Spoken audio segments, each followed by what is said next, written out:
This version of It's Erik Nagel has been modified from its original broadcast. Content has been edited to fit this platform. Believe none of what you hear and half of what you see. It's Erik Nagel. And it starts now. Ladies and gentlemen of the universe, the next voice you hear, it's Erik Nagel. Thank you, Scott Shannon. Hello, everybody. Welcome to the program. I am Erik Nagel over there in the rains down in Arizona. There's Jordan. Hi, Jordan. Hi, everybody. Welcome to the program, everybody. If you're listening to us on the iHeartRadio app, thank you very much for doing so. If you're listening to us later in the future, somewhere, another space, time, place, location, wherever, on demand through Apple, Spotify, places like that, do us a kindness, leave us a positive review. It does definitely help out the program. And if you want to join us live in the live rooms as we're doing the show, go over to Twitch or over to YouTube, both under the name It's Erik Nagel. You can hop in there and you can be part of the program and you can hang out with us. You can throw your money at it. If you want to insult us, that's fine. Throw your money at us.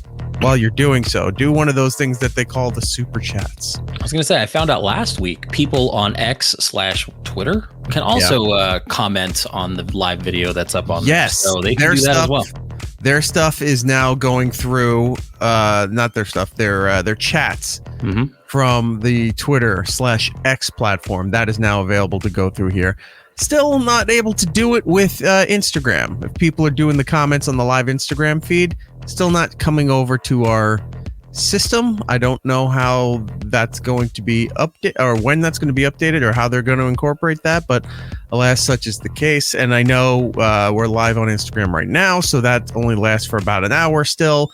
They are working on it. It's been almost 2 months, I know, but there's only so much I can do here with all of that. Anyway, welcome to the program, everybody. We've got a lot to talk about today. Our pal Brian Shea from Game Informer will be here in a little bit because there's so much gaming stuff that's been going on in the last couple of weeks, even today. And the lackluster, big, giant blockbuster of a podcast that Xbox was going to release today, and it turned out to nothing. So we'll discuss all of that stuff when he pops on the program here. A bunch of Marvel stuff out of the thin air happened this week. Nobody was expecting it, so we got that coming later in the show. And just going to recap through a bunch of different things before all of this happens. Obviously, Super Bowl was this week. There's really nothing to talk about because we're almost a week removed from the Super Bowl. Right. So we'll just run down some basic facts and things that were happening with said Super Bowl there. Super Bowl 58 was this past Sunday in the city they call Las Vegas, if you weren't aware of that, where the 49ers of San Francisco took on the Chiefs, whatever. You know how it goes, right? So the Kansas City Chiefs won again. And whoa. Let's not bury that. Of course they won. No, they're terrible. So the Super Bowl over the years have always been in the top 10, at least, of the most watched broadcasts in the history of this country or the world or wherever they're rating it.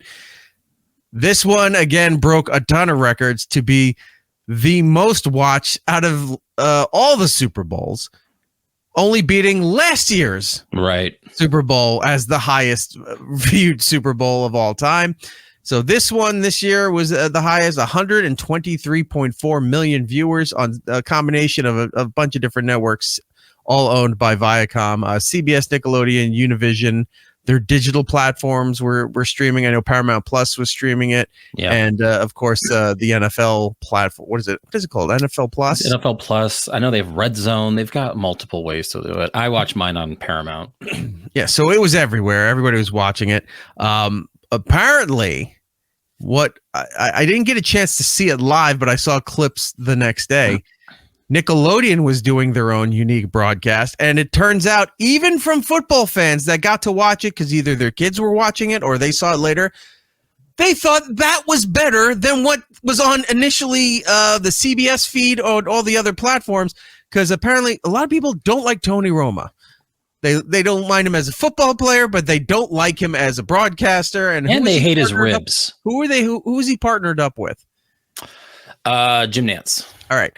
So apparently there was a few good calls and a few poignant things that Jim was about to say or was saying, and Tony stepped on them all the time. So a lot of people don't like the Tony Roma as a broadcaster. The Nickelodeon one had I don't know who the two gentlemen were doing the actual play. It was the voices.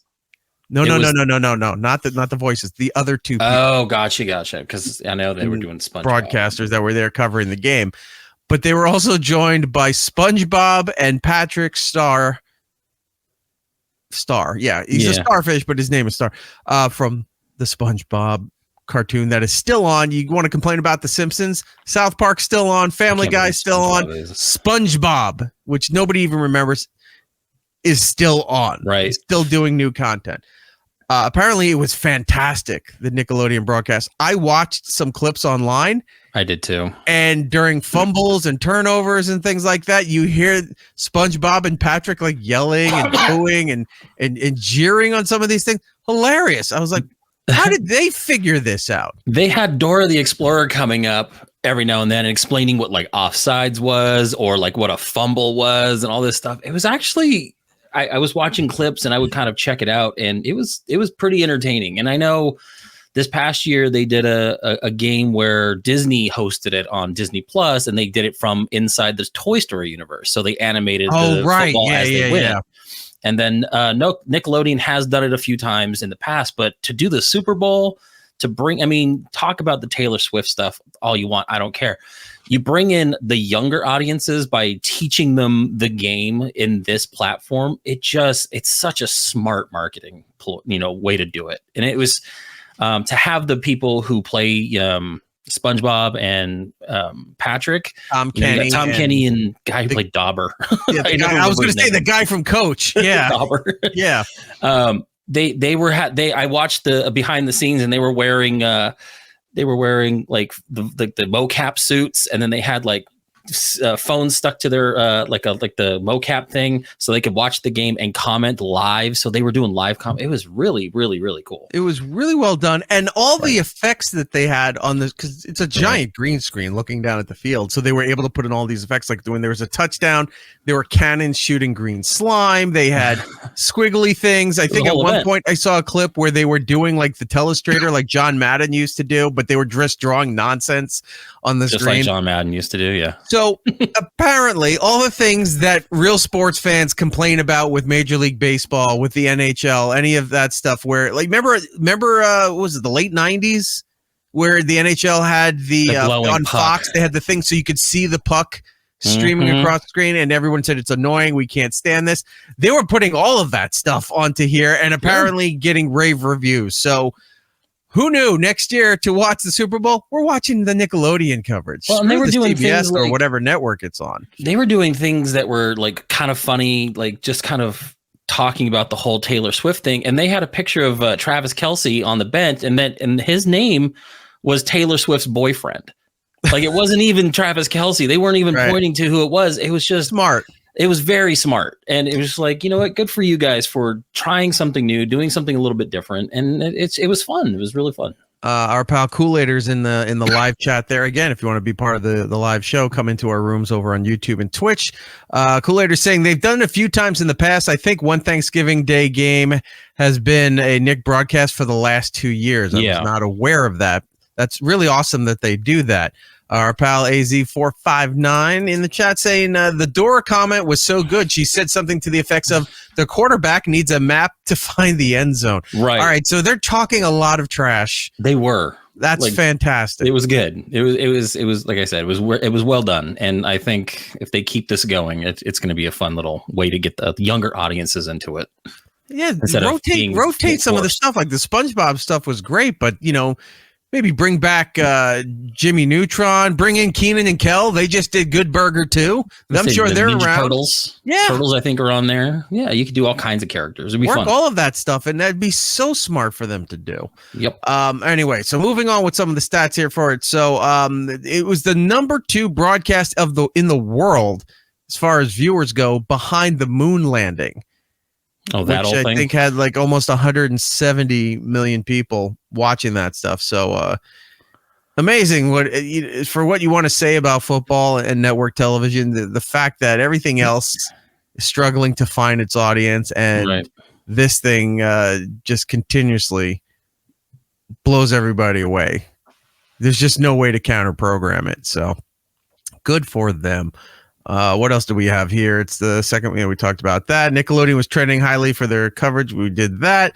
The Deadpool 3 trailer dropped early. Like it was within like the first quarter. Yeah, really early in there. Broken all kinds of records as the most viewed movie trailer in 24 hours. With an astounding 365 million views. Right. According to Disney. And the Kansas City Chiefs won. So I know a lot of people are happy with that. I don't care. I had no dog in that fight. I wasn't even betting. It didn't matter at all. I did see.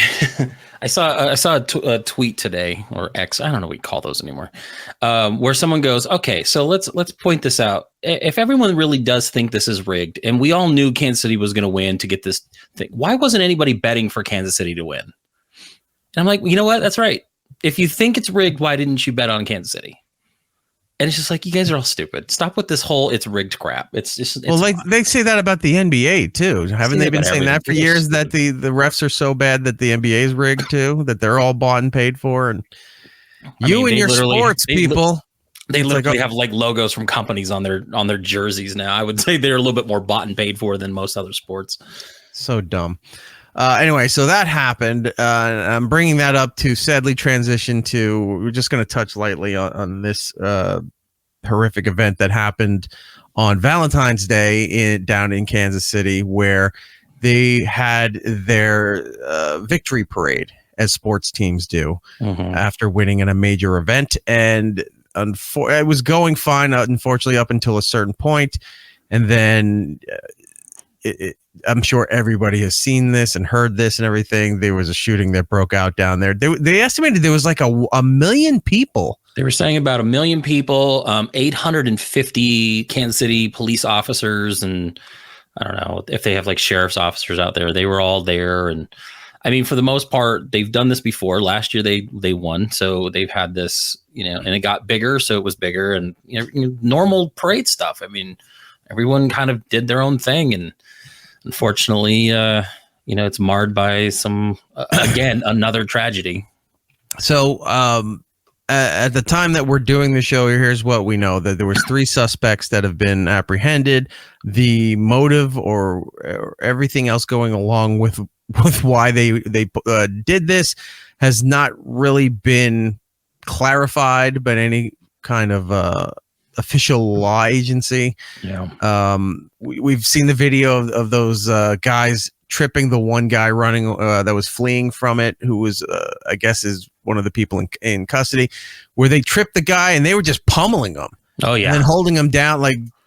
And the guy had a gun on him too, big gun too, because some lady picked it up after they kind of like picked him up and moved him away.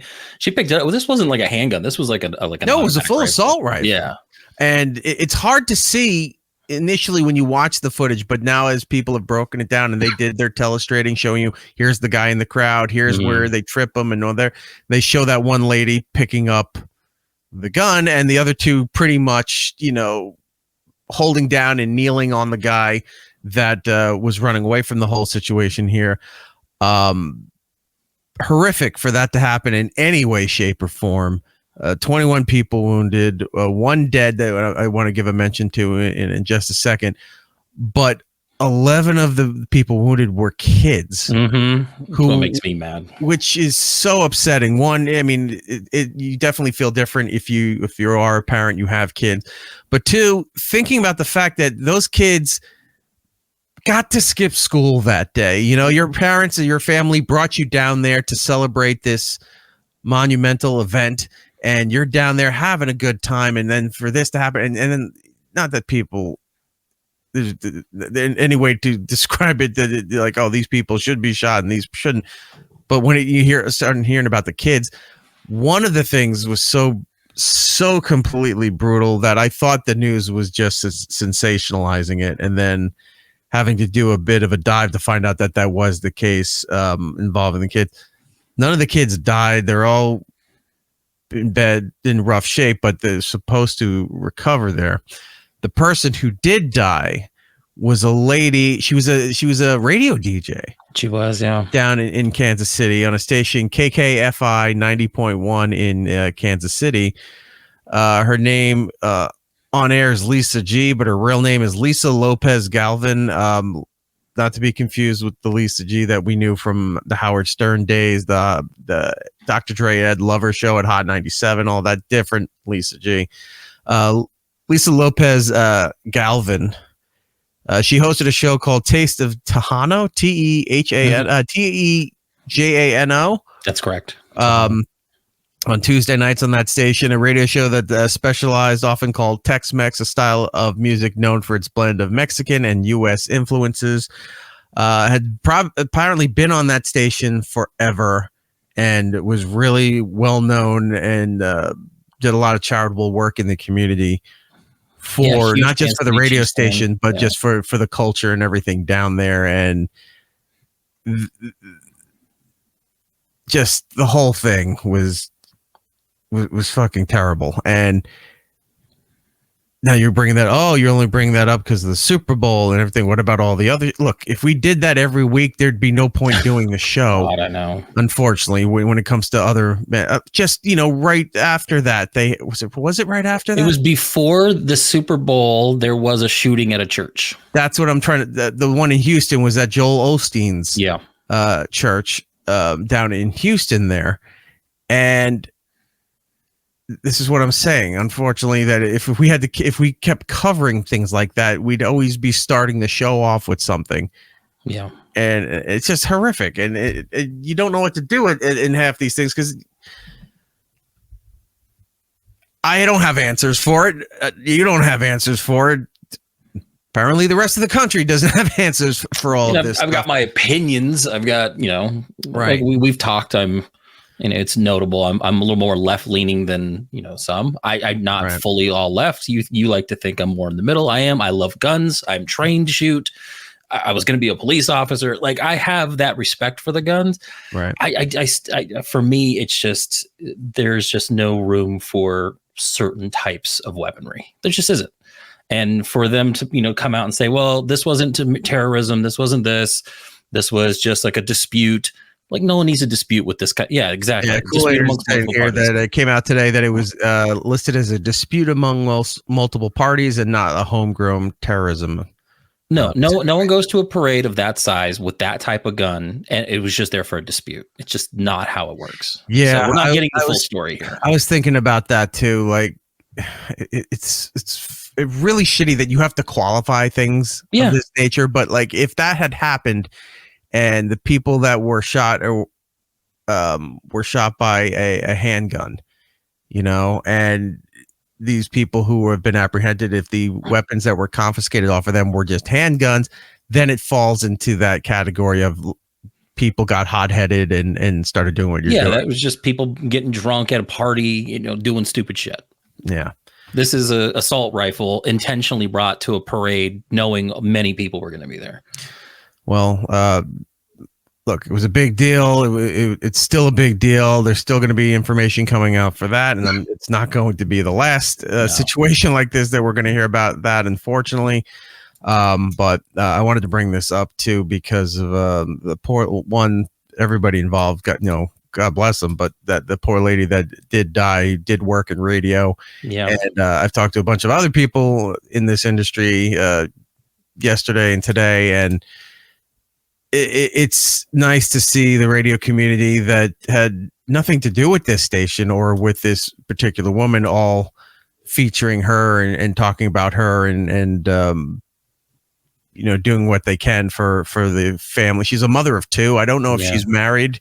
I didn't see that information, but I saw that she has two kids. So that, people and stations and stuff have been doing what they can to donate, to help out her family in this tragic situation. So I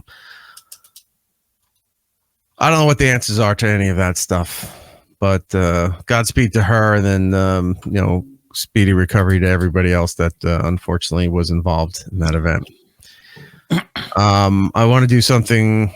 It's hard to transition into other stuff, but I want to do a little quick buffer here before we get to Brian Shea and bring him on, because there's a lot of gaming stuff that we need to talk about here.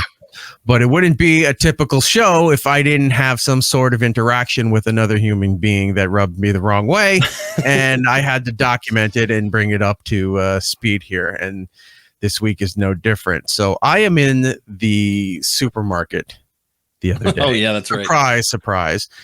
And it was at night. I had to run out. The kid needed a couple of things. So I ran over real quick to pick some stuff up. And there was I want to say husband and wife, but you don't know, but it's a guy and a gal, and they have a kid, a young kid. I'd say anywhere between 3 and 5. Sitting in the front part of the basket, and he's in these Spider-Man PJs that has this kind of hood thing that pulls over. Yeah. And when the hood comes over, it comes down to about like here, around your nose, between your nose and your lips or whatever. Yeah. You pull it over, and it has the Spider-Man mask with the eyes. So he had it over his head, and he was looking around, and I just was pulling around one of the end caps, I guess, and I saw him there, and we made eye contact. And I said to the kid, I went, "Those are really cool pajamas, right?" And the answer I got was not the one I was expecting, and certainly was not happy that I got that answer. So what I'm going to show you here is that the person that was, why isn't this showing up? Come on. Where is it? There we go. The person that was pushing the kid around was also wearing pajama pants. So when I said to the kid, because we had made eye contact, I said, Spider-Man, again, awesome. And I go, right. Those are cool. I said, cool pajamas. And he goes, hey, thanks. Not the kid, the father, or this guy that's pushing, whoever the relation is to this. Look at this. Look at that. I had to zoom in to see what it was. Grinch pajamas, right? I said it to the kid, and this guy, I don't even think we made eye contact. And that the guy said, hey, thanks. And without missing a beat, I looked up and I said to the guy, going, not you. And he just gave me this look like, what? And I said, the kid. And I kept going. I didn't even stop to let this become a thing. But I also didn't mean to say, ew, not you. It just came out. You lack that filter between brain and mouth that kind of slows the moment down, lets you really think about your words, and then process it. And this has come up a few times. Usually I have that filter where, you take a beat where you're like, you can't just say everything that you want. I mean, you can, but you shouldn't say everything that you want. And I wanted, it was one of those things that I said the quiet part out loud. Yes. Right. But I didn't miss a beat. And he goes, hey, thanks. What? Not you. Wasn't talking to you. I just said the kid. And then I kept moving. And then I walked away to get to another aisle and then immediately texted Jordan. Oh, yeah. And I said, I think I'm getting to the point in my life where the filter is starting to disappear. Because I should have had that beat. I should have had that filter to not say anything. But alas, I did not. Now, I had to go back to where they were in order to get the photo, because now I know that this is a thing. I need to have the photo as proof for the story. Can you imagine he's looking back the second you're snapping this all stealthily? Like, did you have like your phone just out like you were texting, but you were really snapping a photo? Like, no, I had it kind of down in the seat where the kid sits. I forgot. You know what I'm talking about, in the front of the basket, right? And I had it between the slots for the metal backing of where the kids sit there. And I was like clicking the photo just so that the bars wouldn't be in the way. But then I sent that to you. And my question is, are you zoomed in? Was this picture a zoomed in picture, or you really got this close to I think I zoomed in a tiny bit. I'm trying to see. I'm scrolling back because it wasn't that long ago. I'm trying to see what exactly it is that I said to you. I just know for a fact that it was at the point where I realized, oh my God, the filter is not working. Yes, it's been brought up to you a number of times by people in your personal life that there is that filter, because there was a post that you made as a joke about a conversation you and I had. Names weren't involved, but you put it up there as a joke. And then I commented on that post, and your significant other said, do you think he's mad about it? Or you were concerned that I may have been upset about it. Right. No, it was funny. It was a joke. But yeah, that was that moment where you did something impetuous that you thought was the right thing to do because you think it's funny, but then you didn't think about the other party involved. Right. I mean, to be fair, this guy thinks he's the main character of whatever story. So to answer that immediately, like, hey, thanks, man, it's kind of funny too. What? All right. So when I explained the whole story to here on the show, but that's at that point I explained to you, I followed it up in our text saying, like, what the fuck? This guy looks over 30 and you're wearing pajama pants out in public. Get a fucking hold of yourself. This is my dialogue about what I'm thinking about this guy. And you're laughing and you wrote, wow. And I go, now here is the filter that I realize that I'm losing and probably will get me in trouble one day. I said this immediately after the comment. I didn't pause to choose my words or even be polite about it.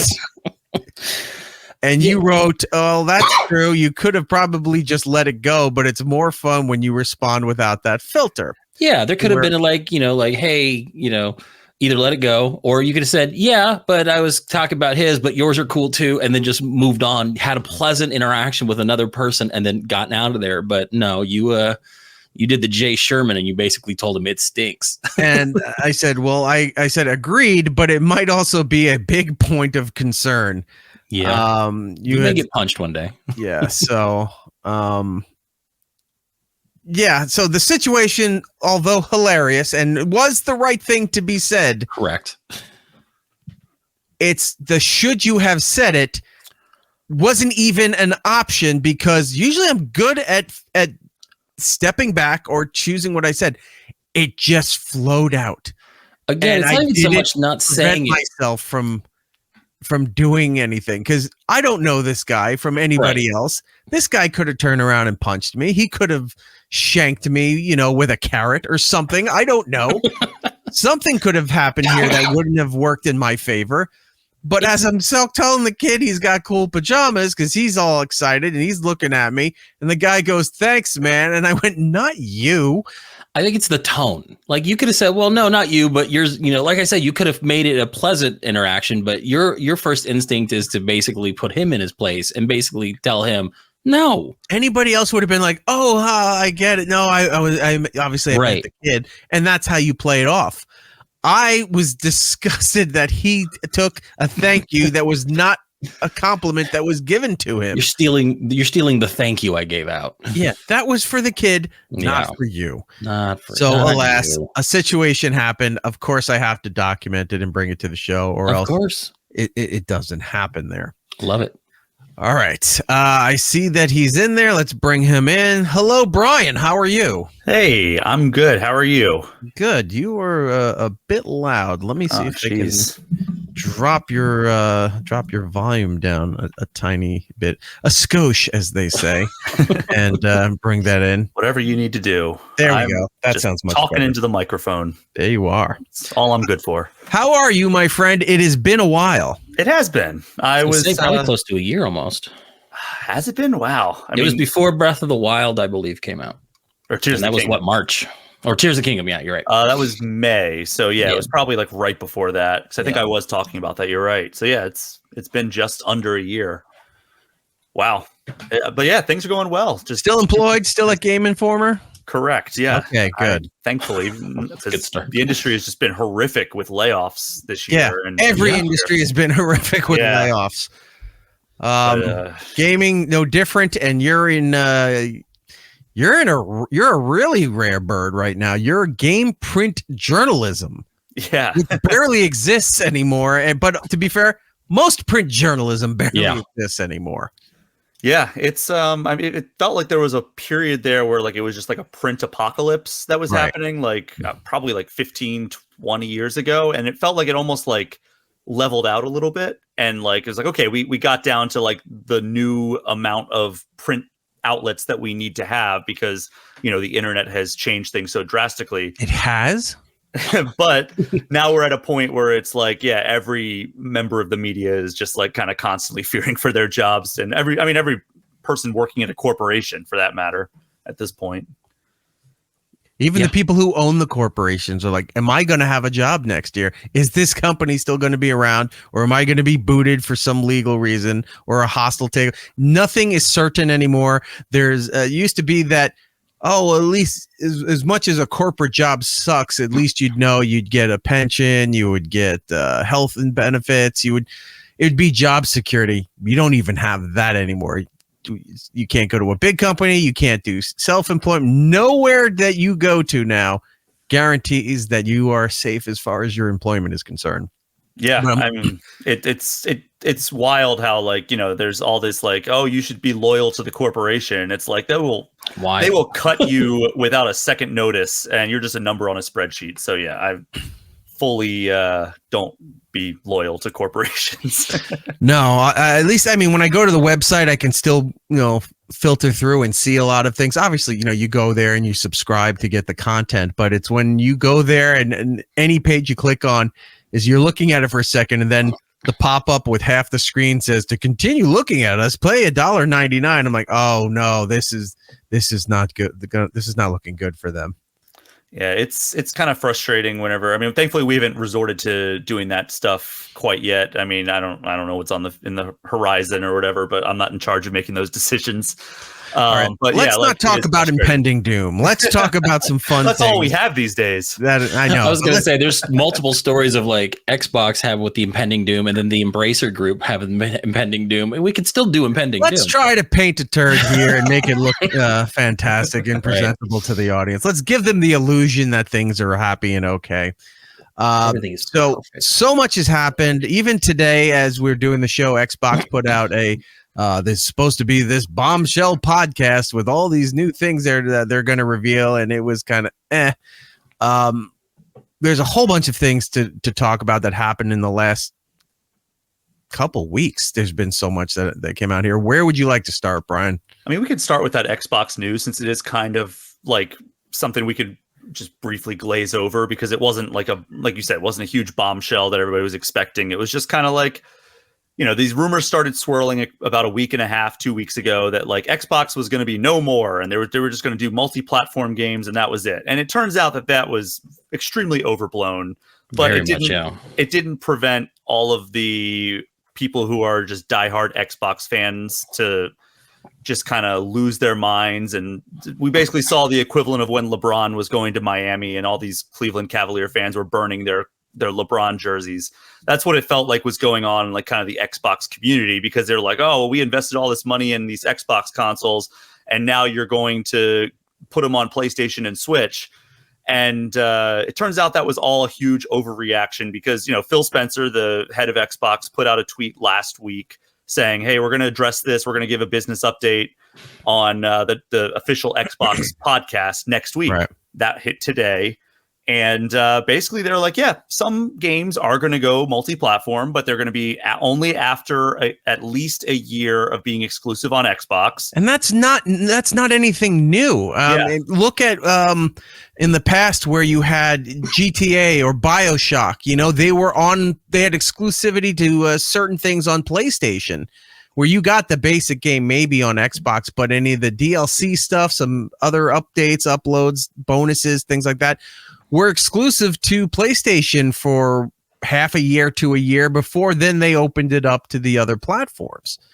Yeah, I think it's a lot of the kind of the cheerleading that a lot of the fan community did when Xbox was going out and acquiring all these companies. Like, the two big ones they acquired were Activision Blizzard and Bethesda.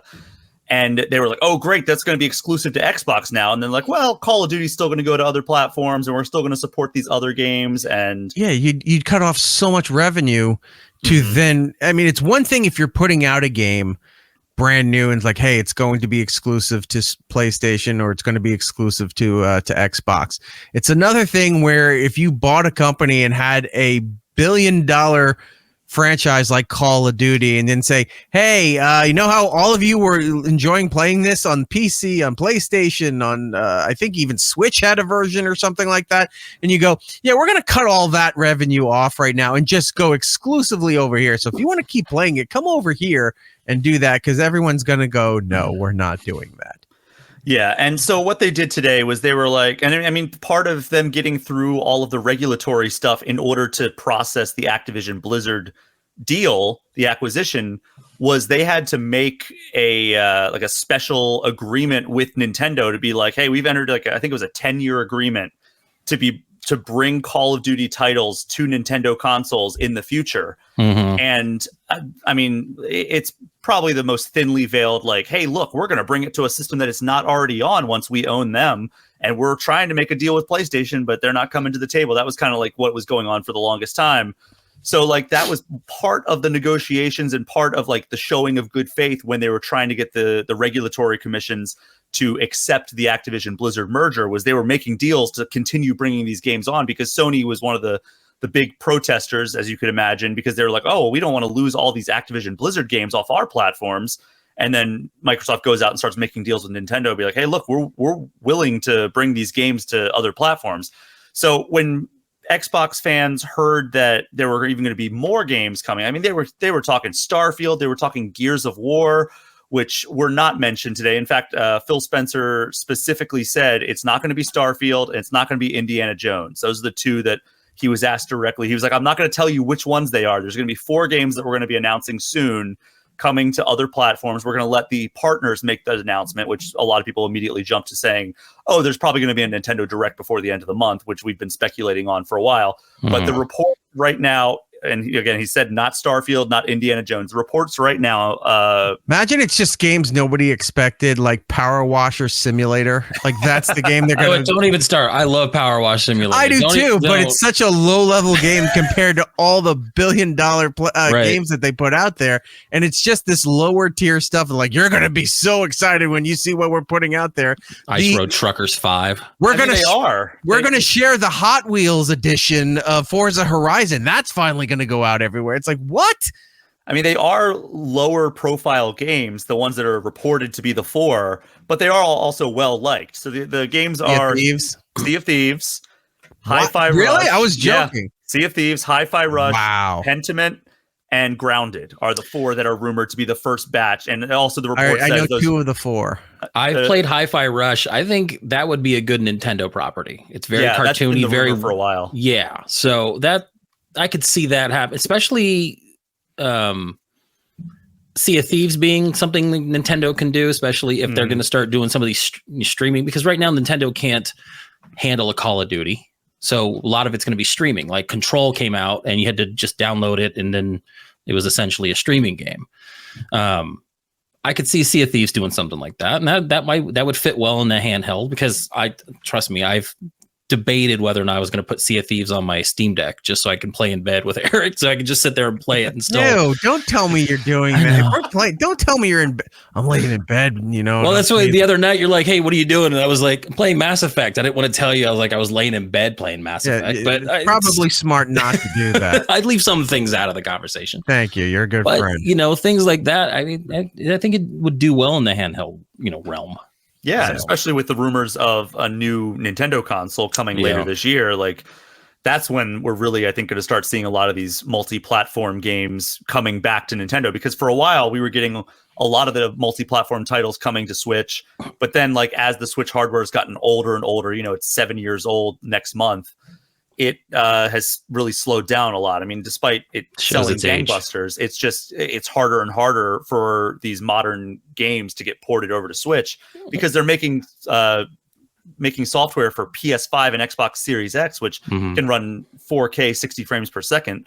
The Switch just can't even come close to that, right? So, and I play Overwatch with my kids, and they have it on their Switch. I have it on my Xbox, so we all play.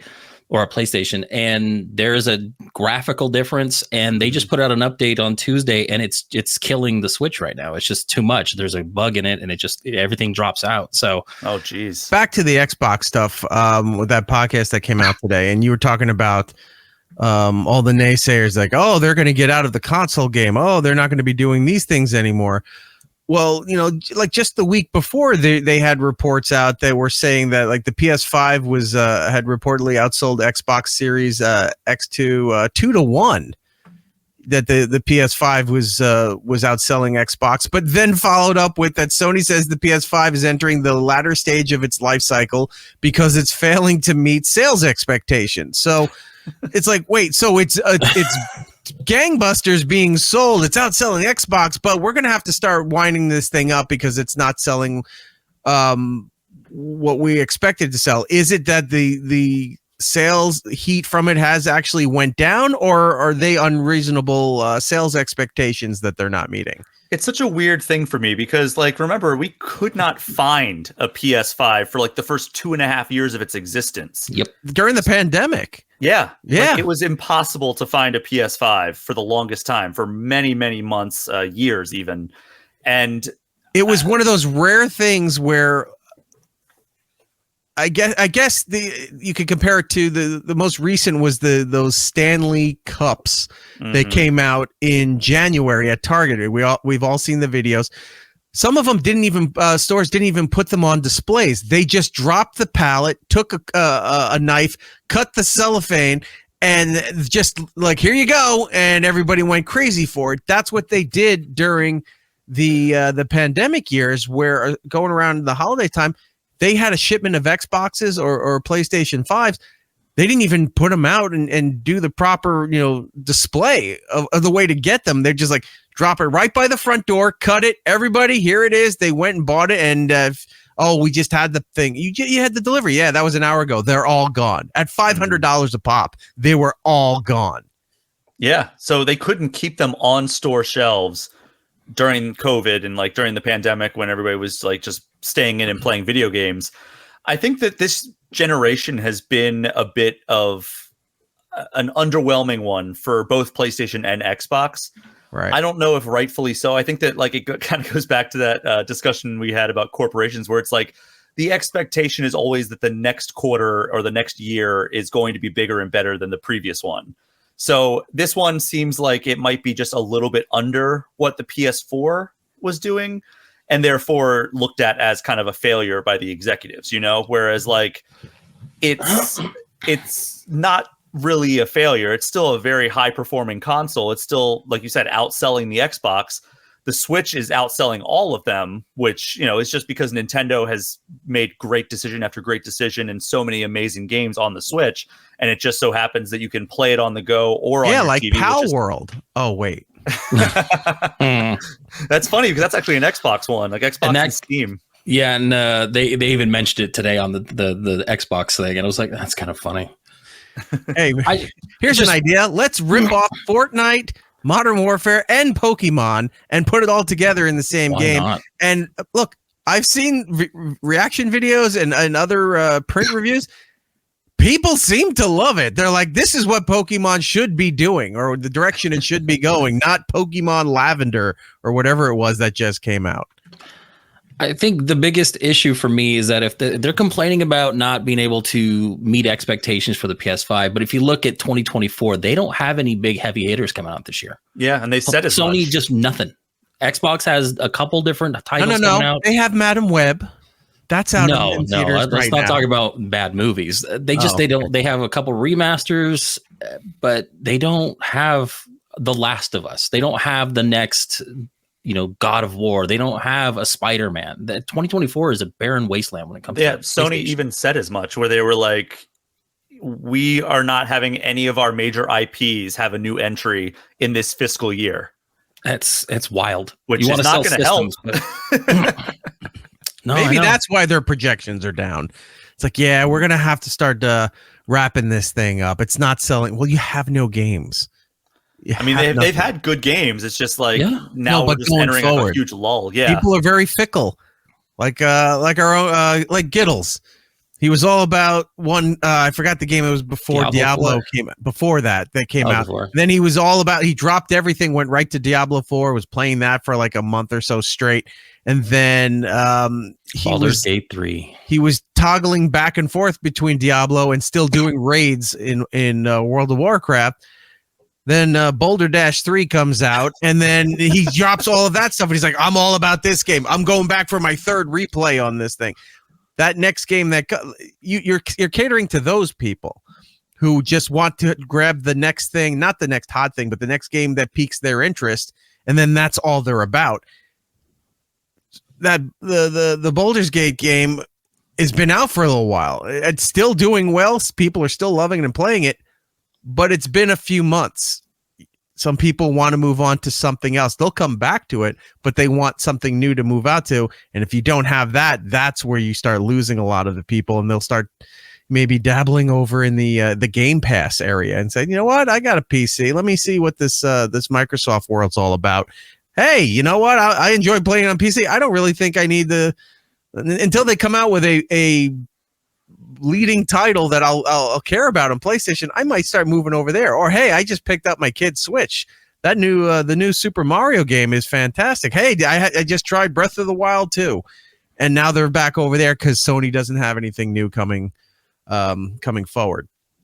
What else do we have going on there with the Xbox thing? So the games going over there, the IP stuff. That was it.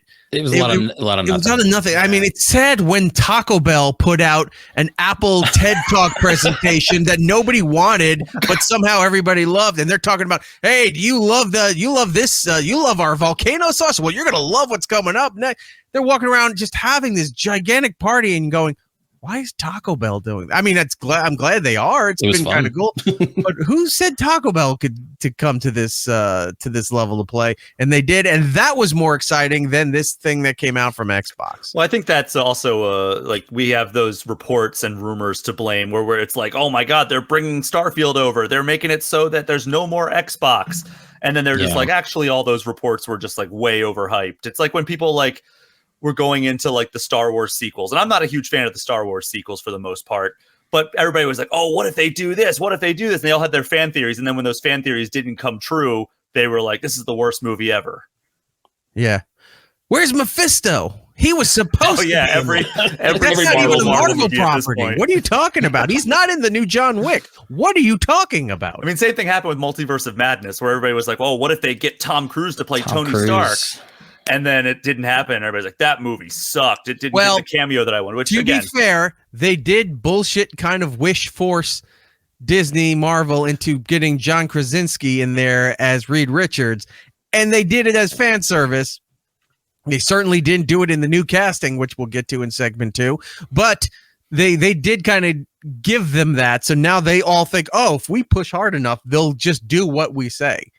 Yeah. And that is a very slippery slope, because giving some of that fan service is great once in a while, but when you're giving them they're not giving the fans the impression. The fans are just assuming that they're so important that what we say is going to dictate and rule programming and content going forward, and then it doesn't happen, and then it's the old EC, if John Cena wins, we riot. Every single time, and you're like, yeah, sure you are. Sure, you're not gonna buy this stuff anymore. We get it. You're upset. So all right. So we mentioned Baldur's Gate. That's been a runaway success. When that game came out, I don't play it, but I know enough about it.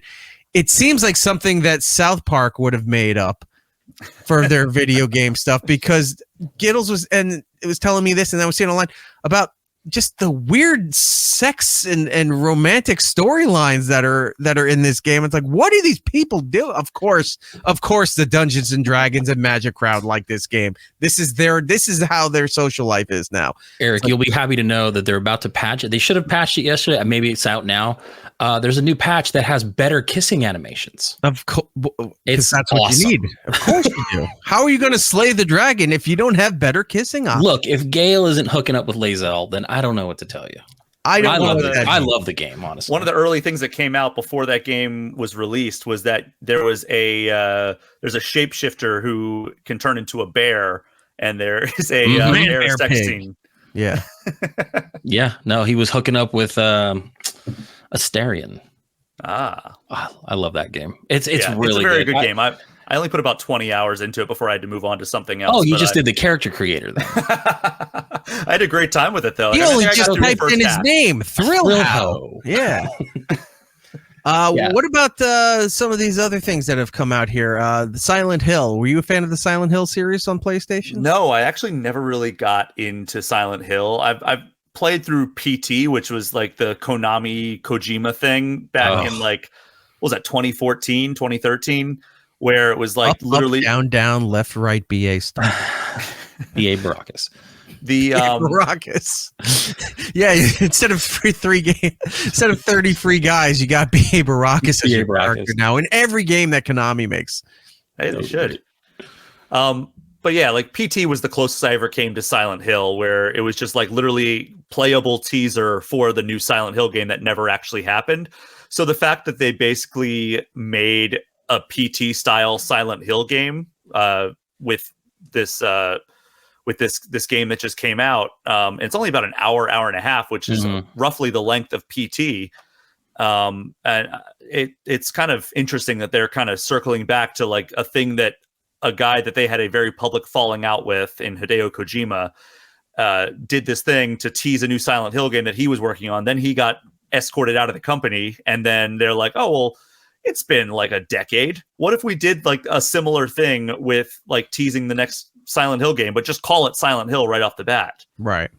And from what I hear, it's mixed reception. Because that I you have it also- downloaded. I haven't played it yet. You also fall into some dangerous territory where you're franchising the name, not the actual game, where you just slap the name on there and then make it whatever you want.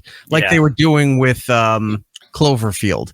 You know, the first movie was that. The second movie was another movie that they just took and repackaged Paradox. and called it Clover. No, 2. Oh, that's 2. right. 10 Cloverfield Lane. As great as John Goodman is in that movie, he's stellar in that movie, but it's just they took a different movie and slapped Cloverfield into it and at the end. And then the third one made no fucking sense either. I do want to take real quick. I just want to take a quick step back to Baldur's Gate 3 because I'm seeing some stuff in the chat here. Pal Fuggy saying that there are some wild scenes that are in Baldur's Gate 3. Then I'm seeing Scared Sheep says they had Wiener Jiggle Physics in one of the updates to the game. Oh yeah, you got 3 options of big dicks. Yeah, it's weird, man. Like It's can such a go, weird game. you go and you purchase this apparatus. No, it's your character creator, and you can opt in to not have clothes on while you're creating, and you can have different junk for the male, and then there's 2 different options for female. I'm like, wow, look at you. You're being you're giving the ladies the options. Female Wiener Jiggles. Female right. Wiener Jiggles.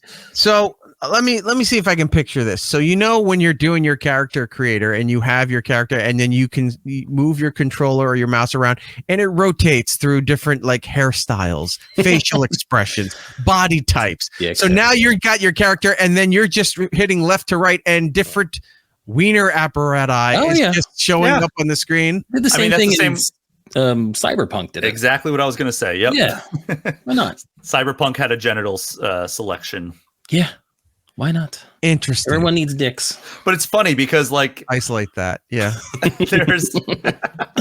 there's like very few scenes in Cyberpunk where there's any like nudity of your character. So it's like why Never saw the this point. was all for naught. Yeah. You're just standing in a bathroom admiring yourself before you go out and do your kill missions. You don't really do anything with it. At least in Baldur's Gate, there's a reason to it. Like there's some sensual scenes, as it were. Some involving bears. All right. I mean, to each their own, but hey, the narrative is also very good. So it's a there's also a very good storyline in the There game is a too that story. apparently is fantastic. But combat. everyone's spending a lot of time in town. Look, down I'm by going to the meet one of tavern. the voice actors next month. That's how much this game is actually really good. You're going to talk to him about the Wiener Jiggle Physics. I would. That his character Seems in to the be a game is major very talking point amongst the community. his character in the game is very Randy. He's a vampire. I'm gonna Wait, what meet is this? Astarion. Oh yeah, and the scenes with tentacles. There's the longest and most detailed ones. What is going on in this game? You got to I play guess it. you're gonna have to play it and find out, Eric. This is gonna, you know what? If this game was designed as a federal raid so that people are going in and doing this stuff so they can track IP addresses and find these people, it's just like it's like the sex offender list. It's just everyone's playing Baldur's Gate. Everyone's on a list. Or even better, during the Super Bowl stuff, I'm looking through old commercials and old beer commercials, things like that. The Miller Lite tastes great, less filling, things that tied into the Super Bowl, Pepsi ads, Budweiser ads, what have you. And I stumble across this little mini documentary about the 1985 Super Bowl with down in Washington, D.C. And they set up this whole thing for like 2,000 most wanted criminals or most wanted people in the city area. They set it up where they were giving away free tickets to the Super Bowl.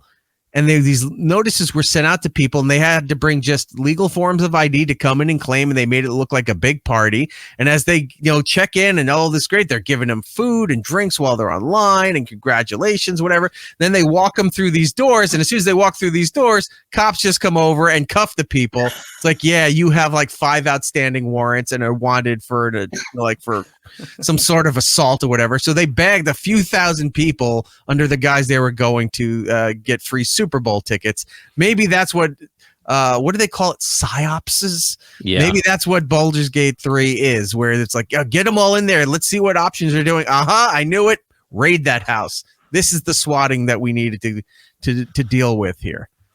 I'm very suspect about this game. Yes, but you guys have fun playing it. It's very fun, and it did well. It's made a ton of money. It's $657 million as of like a couple months ago on Steam, and that's just on Steam. I mean, it's on PlayStation 5 and Xbox as of December.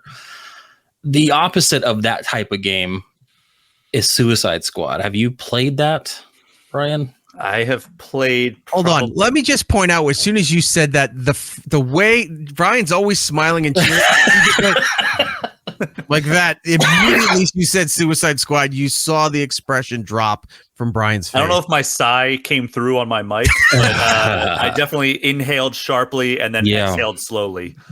But yeah, I have played a little bit of Suicide Squad. It's like a game where there's a very fun game buried underneath a lot of nonsense and a lot of just annoyances and things on the surface level. I'm not playing it, but the concept, when I heard the idea for it and you were starting to see some of the early trailers for it, it's like, that's pretty cool that you're playing as the villains, the bad guys who are essentially now becoming sort of anti-heroes. And they're going and killing the good. Look, in the DC world, a lot of people outside of Batman, maybe the Flash, no one gives a shit about Superman and Wonder Woman and Aquaman and all those other people. And the fact that you got the bad guys who are a lot cooler in that world to go and start slaying the good guys, you're like, that's a fun concept. I like that. And alas, it does not seem to be so. This feels like a game that screams the executive part of a company coming in and saying, we need a cash flow. This game can't be a Baldur's Gate 3 where it's just contained, no DLC, just do your story and do it. This is, let's see what we can charge every 3 minutes. Let's see what we can make people loot constantly and keep them on. One of the pluses is when you're like designing your Captain Boomerang there, the Wiener Jiggle Physics on picking your people for the Suicide Squad is fantastic. Boomerang. Yeah. It's like when the one guy's walking around with essentially like one of the tentacles from Starro, and you're like, this is fantastic. Little Starros are shooting out from it. Everyone's getting tentacle dicks. That's the way to save this game, Brian. Send the notes to the developer. It's like, look, let's just throw tentacle stuff in there. And it sucks because like this is the studio that brought us the Arkham games, and this is actually a sequel to the Arkham games. It takes place 5 years after Arkham Knight. Oh wow, okay. Mm-hmm. And like there are like literally one of the early segments that you do is walking through a museum, and there's like you can get a recap, like an in-universe recap of the stuff that happened in the Arkham games. It's like a museum dedicated to Batman. Yeah, it's pretty cool. It is cool, but like at the same time, it's like, oh man, it just makes me want to go play those games instead. I did. I actually re-downloaded them on the Steam Deck. I restarted playing Arkham City. Like I skipped the first one. I feel like its age is still showing. So I went to Arkham City, and I'm going to go through that and Arkham Knight again. I played a little bit of Gotham Knights. I couldn't stand that game. It's the same thing. It's a looter shooter. It's a live service game. I just feel like they lost their way with what they wanted to do. And it kind of ties me into, I played the Skull and Bones beta this past weekend, and I feel like this is going the same way. Like, it's just going to be one of those things where I'm just going to spend more time collecting stuff and not caring about what's going on in the world. That's my biggest problem with this game. Like, there was the potential, if they had like good traversal, which I'm not convinced that the traversal is good. Like, a lot of people have said like, oh, once you keep playing it, it's like, I'm about 10 hours into it right now, and like, I still don't think the traversal is great. The combat is fine. Like, if they had those two elements and they also had good encounters, there is the potential that it would be good. The problem is all of the enemy encounters are like exactly the same until you get to like a boss battle. Right. And then it's like, okay, well, we're fighting the Flash now. So it's like, it's different because like, it's like the Flash based powers and everything that you're taking on. The problem is that like 90% of the missions are like, all right, go to this rooftop. There's going to be a couple of adjacent rooftops where there's these purple guys you have to shoot. Yeah. And then, and it's repetitive. It's so repetitive. And it like this, if I could just find like a way, like I'm sure that it exists on YouTube where I can just watch like all the cutscenes instead of having to deal with that. I'd rather experience it that way. Cause I do have a curiosity of how the story plays out. Cause it is a pretty cool setup where like Brainiac's come to Earth and enslaved all of the Justice League to fight on his side. And then you're taking him down. But like, if I could just find that cutscene compilation, like, you know, people would be like, oh, this is Halo 2, the movie. Like, it's just I'm sure it's on YouTube. It's got to be on somewhere. YouTube. Yeah, my problem is it's like this big open world, and you're right. The interactions are few and far between. You would think that this is a big open thing. You can't find enemies to fight. Like, half the time there's nothing. And then you're right. They're either on the rooftops and they have kind of different types of enemies. And then you get to the big boss battle for a minute and then that's it. And now I'm trying to figure out, okay, I have to update my gun. Oh, I got a new gun. I got to do it again. It's the same thing with Diablo. Oh, good. I got another piece of loot. I'm going to sit there in the menu for 20 minutes trying to figure out what's better. And at some point it slows down what story is there. And I'm bored. I'm like really bored with the game. And it sucks. You know, it's like that franchise could have been much, much better than what they put out. And I had hope because like, one, it's Rocksteady, who were the pioneers of making good superhero games. And now, granted, a lot of the original people have left the studio by this point, but still, you know, a lot of these people, like the people that I interviewed for this game, one of them got their start on Arkham City and the other one on Arkham Knight. So it's like they were there for good games and they worked on good games. But you know, there's also the fact that like playing Marvel's Avengers, right? Like I actually really enjoyed the story. Me too. Like, I thought the single player stuff where it was just curated action. It wasn't like these big open areas where you like in the multiplayer where you were going from like point A to point B and then like fighting generic waves of enemies. And then every once in a while, like a stronger one would pop up, you all had to work together. That was the boring stuff for me. The stuff that I actually enjoyed was the single player story where it was like these really like cinematic set piece moments that I wanted from a game like this.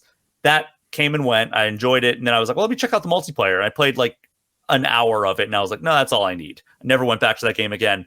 I was hopeful that the entire structure of Suicide Squad Kill the Justice League was built around this singular mode that would mean that, and like, you know, you could play it single player or you could play it multiplayer if you wanted to. That would lead to a more engaging set of content. But from what I've seen in the portion that I've played, it just hasn't. It's just like, what if that Avengers single player mode just didn't exist and it was all the multiplayer? And it's like, oh, well, that's drastically worse. Yeah. And it all depends. Like if you want to drop into your friend's game, they might be further into the storyline. And then if they want to get in yours, they're backtracking. And it makes it very hard to want to, like, I got a group of people together to play one night. And then after that, like my brother went ahead and played ahead and now I can't play with him. He's got to come play with me. And it's all coordinating like who wants to do what. And it just, I wish there was a better way to do it. And I find myself not caring. Like I said, I'm playing Mass Effect 2 again. You know, like I want something a little more story based and more fun. So it just kind of, it's those AAA games that are just kind of hunting for your dollars I'm getting too old for them now. Like, I don't need the multiplayer part of it. I want a good story. And again, back to Baldur's Gate, that's what that game gave me. You know, and that's where I think Nintendo does well with, because they have good story-based games. You got your Mario games, you got your Zelda games. I think that's where some of these big AAA titles are going to fall short, and that's why no one's making money and people are getting laid off. They're not going to make the money that they think they're going to make. Yeah, because everybody wants to get in on like what either Fortnite has done with like, the live service model, or what Destiny pulled off for the longest time, where it was just like, okay, this has a really passionate community, and like a lot of people can go around and play these games, and there's a lot of people jumping in every single day to play Destiny or play Fortnite or play whatever the hot game is at that point. And so few companies, like a lot of the executives, from what I understand or from what I imagine, is like they look at these extremely successful live service games that take a lot of resources to build, and they're like, oh, well, let's just make a game like that and we'll be successful too. But like they neglect to notice or even acknowledge all the failures. There is a much higher percentage of looter shooter or live service games that fail than ones that are on the level of success of like a Destiny or, a Fortnite. So I think that it's something that like these few edge cases that have been wildly successful and wildly profitable are actually misleading a lot of these companies, and like thinking like, oh, well, we could do that. And then they very clearly cannot. I mean, they don't. Yeah. Look at Anthem. That was the next big thing. That was BioWare coming off of Mass Effect and Dragon Age Inquisition, which won a lot of Game of the Year awards. That game. And nobody expects Dragon Age Inquisition. Exactly. And it just kind of it died almost immediately. And then they were like, "Oh, we're going to rework it," and they're like, "Nah, never mind. We're just canceling it too." Yeah, because then other games like Valorant and what's that, Apex Legends, they all came in real quick, did what they needed to do, and they're thriving, but not at the level of Fortnite and all that stuff. I mean, and right now we had that story last week. Disney came in and put in 1.5 billion into Epic. It's huge. How do you think that's going to affect things like Fortnite? I mean, they've been saying for a long time that Fortnite is a platform, and at first everybody was like, okay, so what does that mean? Because like, we've heard other companies like Harmonix was like, Rock Band is a platform. And what that meant for them was they're just going to keep releasing downloadable content. You can buy new songs over the course. I mean, they just put out their Not final anymore. songs. I was going to say. Just discontinued it the other week. But, Rock Band has been going since 2007. I think there was a brief period in 2013 to 2015. There was no DLC because that was in between 3 and 4. And then they've been supporting Rock Band 4 since 2015, which is crazy. Especially seeing as how I don't think that game has the biggest player base. So it's like the fact that they were still supporting it was wild. But they were bought by Epic Games. And, Fortnite was like, we're going to have this be a platform. And everybody's like, all right, what does that mean? And we all thought it meant that they were going to have like, okay, well, there's going to be all these crossover characters. And then we're going to have these like in-game music events. Like, what was it? Like Travis Scott had like an in-game concert that you could do. Ariana Grande. Marshmello. Yeah, like all these big name artists were coming in. Eminem recently. Everybody thought that's what maybe they meant and to building Fortnite into a platform.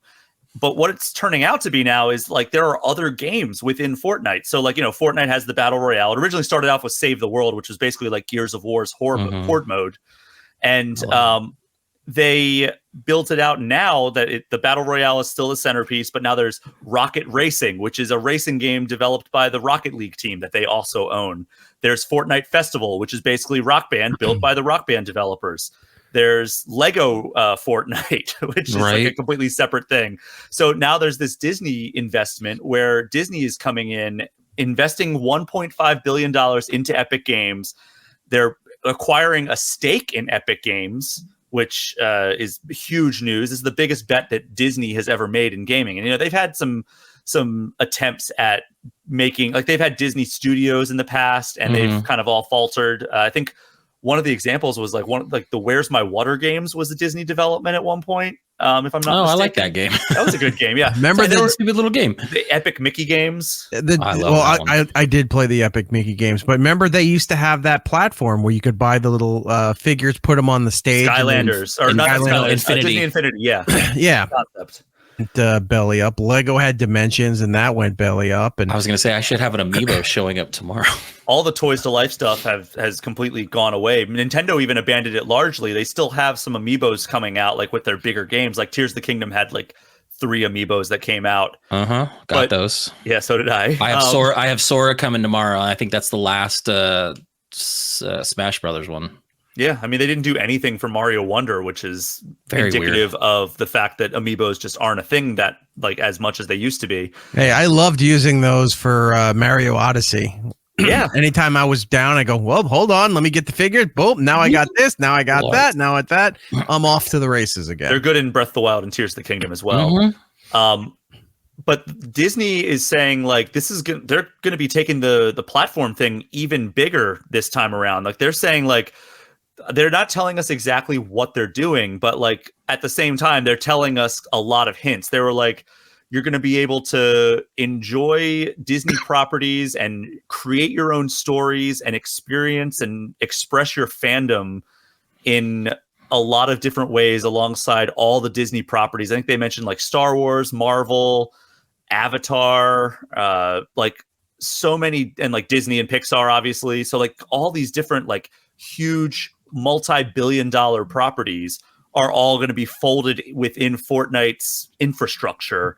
So it's like, we already have like the guest characters and everything in Fortnite. Like, you can play as the Mandalorian or you can play as Spider-Man and everything. But like this is taking it to the next level. And it could potentially be absolutely huge news to have all of these major properties that are owned by Disney potentially even further integrated into like the Fortnite platform as Epic continues to build it out.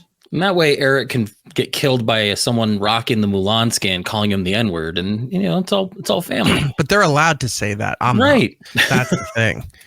Yeah, I don't know. It always worries me when a big company decides, hey, we see something that's popular, let's go and just throw a bunch of money at it. And well, they've been involved with Fortnite for a while, at least with Fortnite for a while, because they were lending Marvel characters to be used periodically. They were lending Star Wars characters to be used periodically, and so they were testing the waters, I guess, with obviously how popular that platform is for people of all ages. You can look at it and say, oh, it's kind of kiddie compared to I play with my kids like PUBG and Call of Duty and Modern Warfare, all that stuff. But there's a lot of people who play those games and then we'll bounce over to Fortnite and have fun in that there, from kids all the way up to whatever age you are, if you're still playing games at that point. That it seemed to make sense. And now with this investment, I think they're going to start opening up more of their library to being used in there. Obviously, they're not going to put Mickey and Goofy in there, shooting things and hang gliding or whatever, but they'll open up like their characters that they do the crossovers with. What is it? Kingdom Hearts? Was there other franchise like that? You bring those in there. You'll see more Star Wars, Marvel stuff, any of their other properties. Maybe you see Indiana Jones in there at some point. You already do. Yeah. He's in there. Yeah. All that fun stuff. You've got things like Rocket League. They just put out a download probably about a month ago where you can get Lightning McQueen as one of the cars in Rocket League. And I bought it because I was like, oh, that's kind of cool. The eyes are all darting everywhere and I'm sitting there scoring goals and stuff like that. It's there's potential. I mean, and this is not like a new collaboration, right? Because like Thanos was the first crossover character to make it into Fortnite back when Infinity War came out. And the Unreal Engine is used, which is what Epic develops. Like that's their other big thing outside of Fortnite is Unreal Engine, which is like the most popular game engine in the industry. Games like Kingdom Hearts 3 and Star Wars Jedi Survivor were made using Unreal Engine. So those are Disney properties. Unreal Engine is actually used in some of the technology is leveraged in The Volume, which I'm sure you're aware of.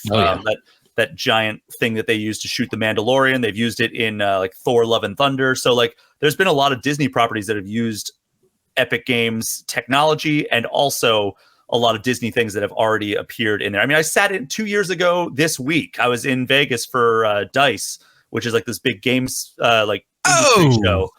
Exactly. Did he come over and ask about the picture? Were you the one that's playing the game and wanted the picture? Somewhere Rob's slapping his knee as we speak. If you don't know what I'm talking about, go follow Andrew Dice Clay on Instagram. Hilarious. It's hilarious. Go ahead. And I was sitting in on a talk with the creator of Fortnite and one of the Russo brothers, and they're talking about universe building and collaboration and everything.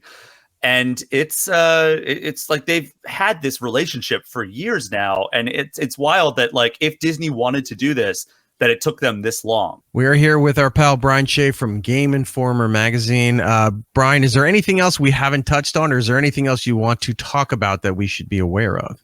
I mean, there's a lot of really great RPGs coming out this year already. Like in the first few weeks, we got Like a Dragon Infinite Wealth, which is the new game from the series. It used to be called Yakuza. Now it's called Like a Dragon. Oh, I love Yakuza. That one is amazing. Persona 3 Reload, which is a remake of Persona 3, which came out in 2006. That was a PS2 game, and this is a full-on remake of that in the style of Persona 5, which is one of my favorite RPGs of all time. I got to play Persona 3 Reload for review, so I ended up loving that. And then in a couple weeks here, we're getting Final Fantasy VII Rebirth, which is, I think, far and away my most anticipated game of 2024. And I flew to Japan in order to play it at the end of last year. Oh, la-di-da. So it's one that I have, every time I've played it, I've played it a couple times now. I've played it a few times now, actually. Every time I've played it, I've gotten more excited for that game. Like it looks amazing. It plays really well. The team, and talking to the director, just a couple weeks ago, I met with the director and the producer, and the director was like, I've been at Square Enix for 20 years, which makes him one of the younger guys at that company, because there's just so many long tenured people there. And he was like, I've been there for 20 years, and this is the most confident I've ever felt with a game I've worked on. That's really cool. And then like even Yoshinori Kitase, who is the producer of the game, he has been involved with the Final Fantasy series since the late 80s, early 90s. Like he literally, I think the first Final Fantasy game he worked on released in 1991. And he's been involved. He was the director of 6. He was the director of 10. So like he has been I love 10. That's involved awesome. with some of the most, and he's like glowing about this game as well. So like I think that it has a lot of potential. I've played probably like 6 hours of it so far, and it seems like a really awesome game. And if you've played Remake, then this seems like they're taking all the stuff from Remake and just blowing it out to be huge. Like they're improving the side content. They said that they studied The Witcher 3 in how they approach side content, and other games that do really good side content. They've implemented a ton of mini games. The story itself, and I was like, oh well, if all this talk of like side content, like is the main story like really short or something, because it's like a big open world game now, whereas like Remake was a little bit more linear. And they're like, no, if you do like just the main story, it's like 40 hours. If you do like the main story plus a decent amount of side content, it'll be 60 hours. If you do the main story plus all side content, it could be 100+ hours. Now, is this continuing from Final Fantasy VII Remake, or is this like they rebuilt it? Okay, good. This is, so basically what they did was they took Final Fantasy VII, the original game, on PS1, and they were going to do a remake, but they're like, we can't fit it all on one game, because the way we want to do it is we want to blow it out into like several like exponentially larger story, right? So Final Fantasy VII Remake just covers the first part of the original Final Fantasy VII. I think like it's like the first 6 or 7 hours of Final Fantasy VII is covered in the 30 to 40 hour game that is Final Fantasy VII Remake. Then it's long. This covers the second act up until like a very iconic moment in that game. But yeah, they're saying this could be anywhere from 40 to 100 hours, depending on how much side content you do. And then I don't even want to think about how big the final part of this trilogy is going to be. But it makes sense, like the way that they are breaking it out, because Final Fantasy VII Remake covers a very linear part of Final Fantasy VII. And then when you get to Rebirth, like the part where the beginning of the story of Rebirth starts with like kind of Act 2 in the original game, that's when that game opens up so much. That's when you're running around and kind of experiencing like all this exploration and everything in like it basically changes the format of the game in That's really Final cool. Fantasy VII, the second act of Final Fantasy VII, so that it only makes sense that they would take it from Remake, which was a largely linear title with, like, there was some optional stuff you could do, but largely a lot of people considered Remake's side content to be like the biggest weakness of that game, into the second act of Final Fantasy VII being remade in Rebirth, having that be like, okay, now this previously linear title is now an open world game, and it's also like all this side content and mini games and everything. So like it makes sense that they would change to a completely different style of game for this second entry in the trilogy when you're considering what the original game did. Well, yeah, and the platform lends to it. Like, you're not going to make this, shot for shot remake of a PS1 title and make it make sense on the PS5. You got to have that expansion. You're a big Portal fan, and one of the best things that I ever got was from Brian, and I lost it during one of the floodings for our studio, was he gave me this giant poster of Portal 2 signed by like the voice talent, the developers, all of this stuff, and it hung in my studio for years, and unfortunately I lost it when I remember you showing me that the thing got flooded. But you're a big Portal fan. Did you try the new Portal mod that came out that Valve approved? No, I didn't. So it was about a month ago. Portal Revolution came out, and it's right between or somewhere, I think it's right after 2. Immediately after 2. It's some of the systems were still on life support, and they open up another they bring to life another test subject, and the robot or the entity that's running Aperture right now needs a human being to do certain things because they can't, the current state of the laboratory, they can't fix and repair everything. So they bring another test subject into there, and it's like 40 something levels. Oh, wow. And I spent 3 days playing this thing, and it's fantastic. The gameplay, the physics are all there. Like it's batshit crazy. Portal Revolution. It's free on Steam. You can get it on Steam, but you have to have Portal 2. You have to have purchased Portal 2 in order to get the mod add-on, because I guess it pulls from the Portal 2 software in order to do this. But it's a completely separate game based off of right after Portal 2. They talk about GLaDOS being killed. They talk about the old human test subject Shell, theories about what happened to her, where she ran off to. There's jokes about, was it Weasley or whatever, who got sent to the moon? Yeah, Wheatley got sent to the moon. So they're bringing all this stuff up. So there's a couple other characters. You're going through it. You don't have full range of exploration like you did in Portal 2, but you have enough that you can play this game and have a lot of fun. They have they brought back the liquid substances where one bounces high, one makes you run fast, one makes you can paint other areas to make portal surfaces. It's fantastic. And the fact they were ready to go, they were just sitting there waiting for Valve to approve it.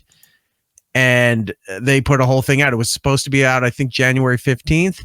And they said, well, I'm sorry, we apologize. It's sitting there in the store ready to go, but Valve is taking forever to approve this, and we can't do anything.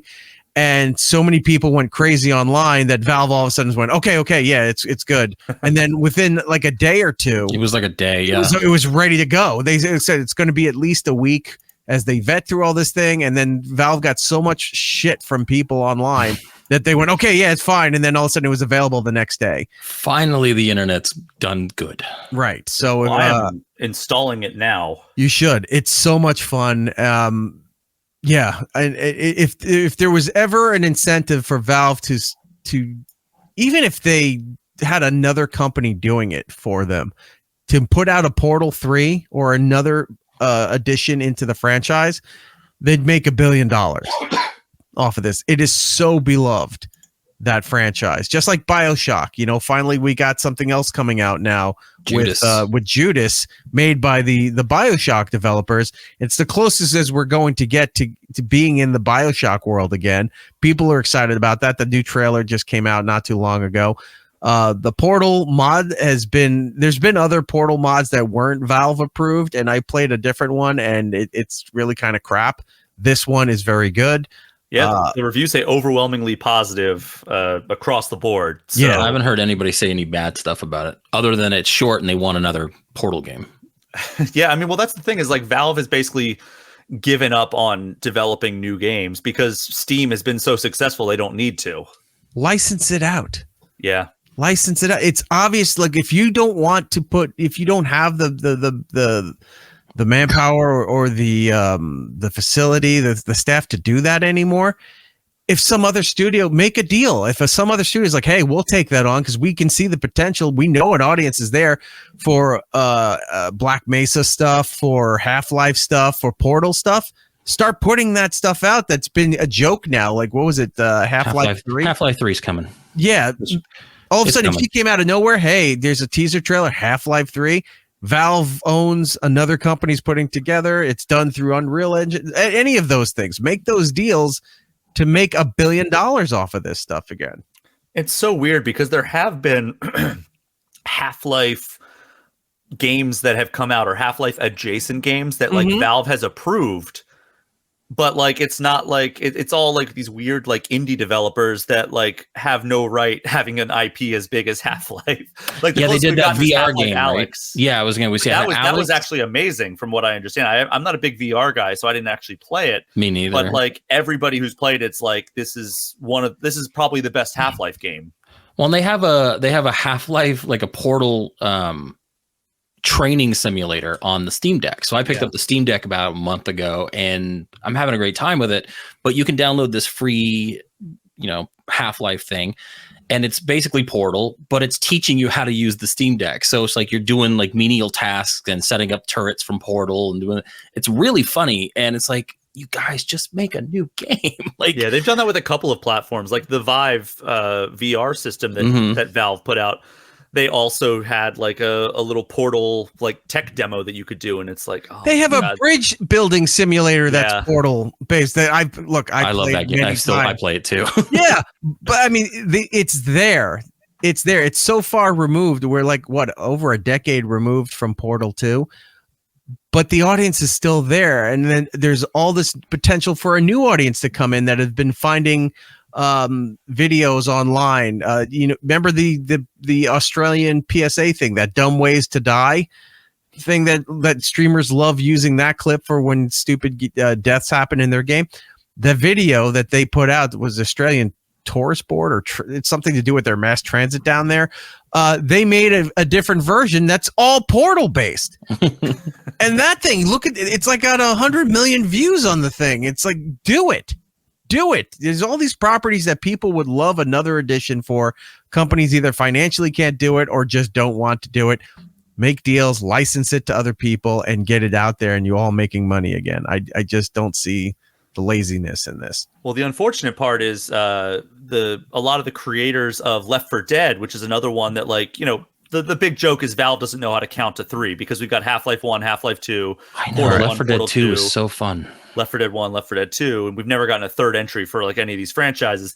The Left 4 Dead developers founded their own studio, and they made a game called Back 4 Blood a couple of years ago. Oh, I played that. And it was solid. It was basically like an updated Left 4 Dead. But your experience was the same as a lot of people's. It's just like, okay, well, this just... It doesn't feel like the experience that I want. Yeah, Gittles and I played for a little bit because it was one of those ones that came out on Game Pass. So it was free. It's still out there. But it was just the same for me. I sat there and played it. I'm like, this is Left 4 Dead. Like this. Yeah. And I didn't realize it at the time that it was the same developer. But yeah, it was just Left 4 Dead. Same mechanics, same thing. The story was okay, but I got boring. And that was nothing more for me. That did Evolve as well, which unfortunately I also liked Evolve. Take off. Despite some it's those 4v1 games that they sound great on paper. Like they did Texas Chainsaw Massacre. Yeah. I had fun with that game again for about 10-15 minutes, and then I didn't care anymore because I couldn't find people that I knew that wanted to play with. I don't want to play with random people. People got bored with it really fast. Yeah, and they do that with all these games, and it's just the theory is there, but I don't think we're at a point where these games are fun anymore because the audience aged out, and we don't want to play with random people, and getting people that we know together is a lot harder than it used to be. You know, me and Erik have been trying to play Lethal Company on Steam, and we just haven't been able to get that going. And we talk all the time. I've been there. I've been sitting there waiting, and I've been asking, "Where are you?" And either I have fallen asleep, Jordan's fallen asleep, Jordan's fallen asleep, and then that one time Jordan fell asleep. So yeah, it just hasn't do it a lot. Be yet. I have it. It's sitting there. You got to put the audio in. Yeah, he's got audio of it. Brian, anything else? Because we've taken up so much of your time. We do need to get to a break at some point. Yeah, I'm not sure what else. I mean, I guess I get my plugs in if we're about to wrap up. No. If you have anything else you want to throw out there, now's the time. If not, then we'll do the plugs and you can go along your merry way. Trying to figure out what else there's been, like it's off the top of my head. But I mean, the next month is also a big month for gaming. There's Dragon's Dogma 2, which never a franchise I've really gotten into, but I know that a lot of people are really excited about that. The next WWE game comes out, and also a lot of controversy baseball with that. Season. Yeah, Rise of the Ronin. Yeah, so that's I saw that. People are excited for. So not really a lull in gaming. Because I mean, then April has a few games. May has Hellblade 2, which people are like. I love the on. first game. The first one rules. But yeah, I mean, I think we're all still kind of in a holding pattern for what's coming in like April, May, and beyond. Because like there's like 10 games announced for April, like 3 games announced for May, and then like 1 game announced for like every month after that. We know that's not all there's going to be. So like, it's just going to be probably a lot of announcements in the next couple of months here. So if I had to guess, I would say we're going to get a Nintendo Direct next week. That's just based on like the way Nintendo normally spaces out their stuff. I know we've been saying that it's going to be a Nintendo Direct for the last 2 weeks. It did not make sense for the last 2 weeks to happen because Nintendo has a major release this week in Mario vs. Donkey Kong. And if it didn't happen last week, I knew it wasn't going to happen this week. Next week makes the most logical sense. And that's what I am predicting. I think that's when we're going to hear that Sea of Thieves and Hi-Fi Rush are coming to Switch. At least Hi-Fi Rush. Sea of Thieves, maybe not, but I think Hi-Fi Rush is a lock. If only there was some sort of Nintendo-based information podcast that somebody could subscribe and download and listen to in order to follow such news in the industry. Yeah, IGN has a great one called Nintendo Voice Chat, or I think that's what it's called. But yeah, but no, I host a Nintendo podcast called All Things Nintendo. Episode hits. Well, that's convenient. It is so convenient that you would ponder such a thing, and then I have. And there it does. It just appeared, as the kids say, I manifested it. And a week ago they covered the 25th anniversary of Mario Party, which I have probably still calluses from rubbing the N64 controller to doing some of these mini games on. Man, it killed my fingers when the first 2 came out.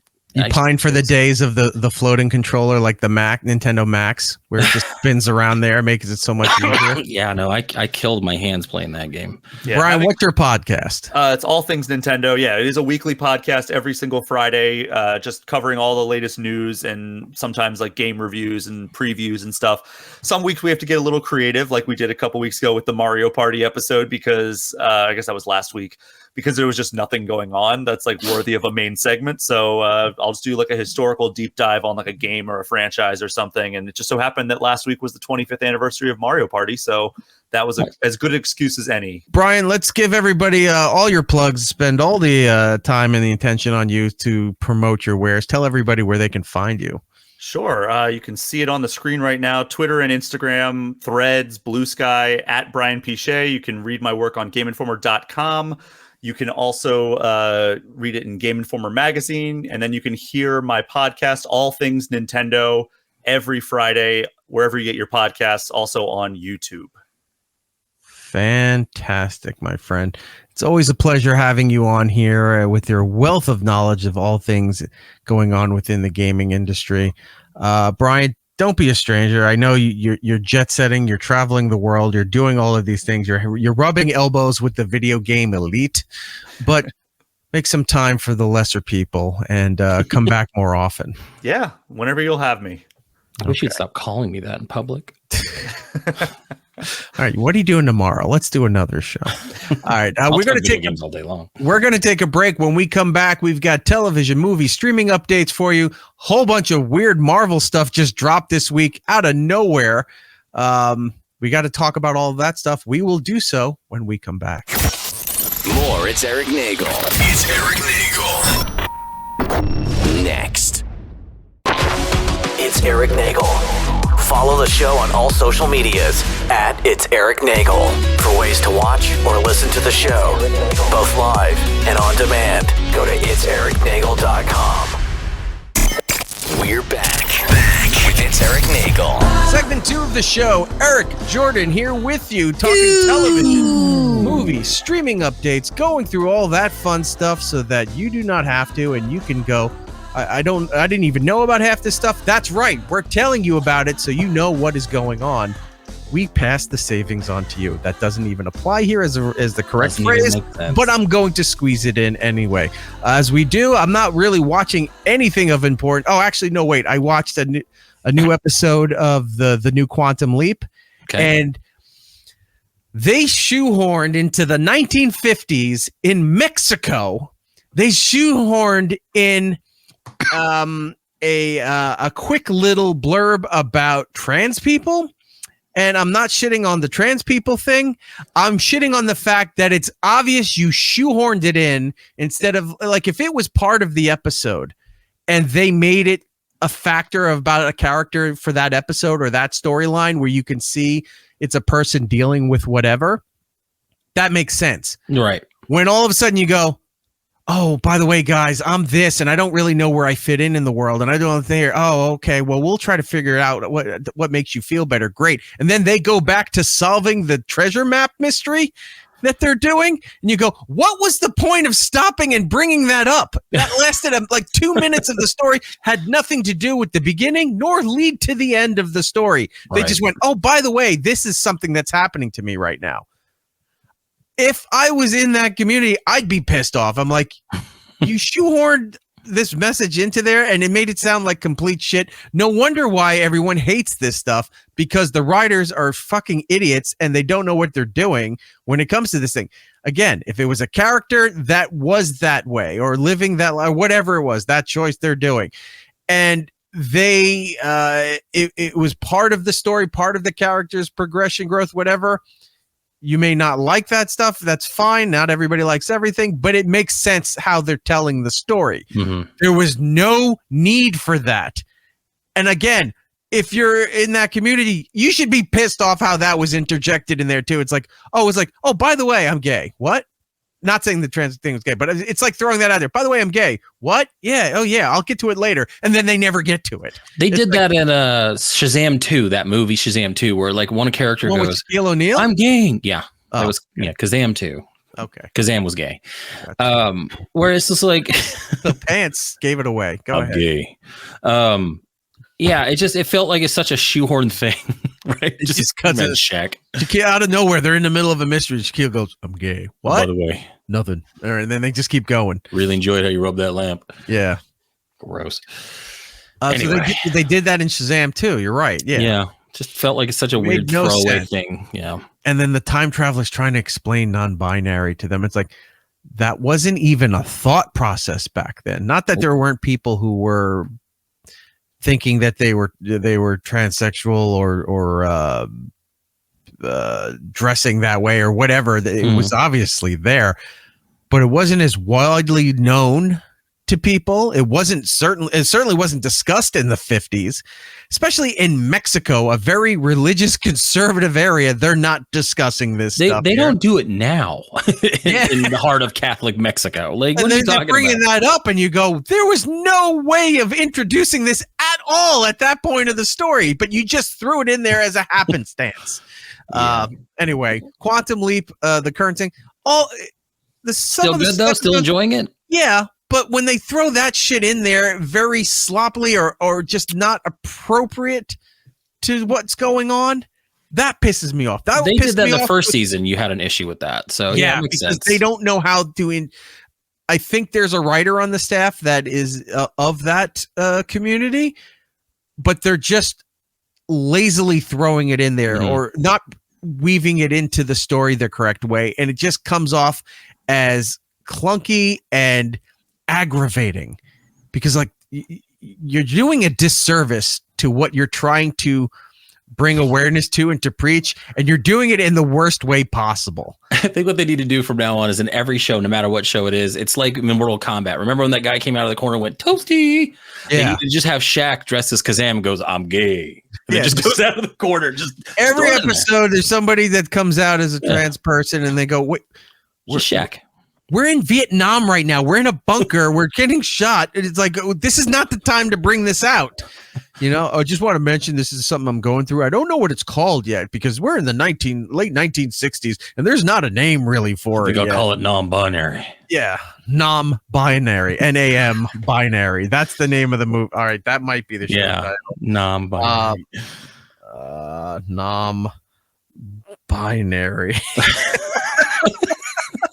It's just so stupid, but it's fun. So dumb. All right. Anyway, so yeah, I've been watching it. Some of the stories are great. Just the writing is all over the place for certain messages they're trying to put into there. They're just terrible at including it. You went and saw the Lisa Frankenstein movie. Did we talk about that or no? No, it just came out last week after the show had released, so it's been out for a few days. I went and saw it. Review's not good. It's a very disjointed movie. It feels like it wants to be a Tim Burton movie really, really bad, but not in a good way. Like it feels like a student film. I don't like the main actress. It's the same person that took over as Cassie Lang in the third Ant-Man movie. She's not the greatest actress in the world to me. The story's a little weird. It felt like it didn't know how to end the movie, and which is hard to fathom. Are you saying she's box office poison? Is that what you're saying? It did not do well. It got beat out by The Beekeeper, a movie that's been out and available to rent at home. Also getting a lot of criticism, but I've been told if you ignore all the bee puns, it's actually a good action movie. No, the bee puns make the movie. Oh, really? It's stupid because they're dumb, but it's like fun because of that. Trust me. I think The Beekeeper, as far as like just enjoying myself, I had more fun with Beekeeper. Lisa Frankenstein, not so much. Like it's a bummer because it's Zelda. God, why am I spacing on her name? Zelda Williams, Robin Williams' daughter. So it's her first movie that she's ever directed. Right. But it was written by Diablo Cody, and I never really liked Jennifer's Body. I didn't care about Juno. Yeah, so it's one of those. All right, hold on. Let's clarify. Zelda's directing style, fine. Yeah, no, she just felt like they were making a Tim Burton movie, and it didn't feel like it felt clunky. Do you think behind the scenes Zelda's just selling? It's like, you know, my father is. It's like, Cody, what is this shit you're giving me here? I don't know how to shoot. What does this mean? I'm trying to figure out how to shoot this, and you keep changing it to nonsense. Yeah, it felt very weird. The dialogue was a little off, but you know, it's Diablo Cody. The other thing I've been watching is Halo. Third episode dropped today, as we're recording Thursday. There are flashes and glimmers of awesomeness in this show that keep me watching it. The jiggle physics on his codpiece are amazing. Last year was all about it taking off the helmet and seeing his butt. This year, now I just want to see the helmet. and the Wiener Physics. Yeah, Wiener Physics are amazing in this one. That might be the show title too. Wiener Physics, if that can fly. See if we can get that one. It's still kind of a rough show. It looks better than it did last year, but I still feel like they're still trying to find their way in what they want to do with it. There's a lot of issues right now. Master Chief is going through an issue where no one believes him that things are happening. Cortana's been separated out of his mind, so now he's having like weird "am I going crazy" moments, and it's like, stop it, put your helmet on, go fight something. Like it wants to be something else. I'm still gonna stick with it, but you don't understand the show that we're doing. Really? Exactly. Okay. Yeah. Whatever. And then I watched the first episode of Daily Show with Jon Stewart. I did too. I'll say this. Felt like Jon Stewart was still doing the Daily Show. Yeah.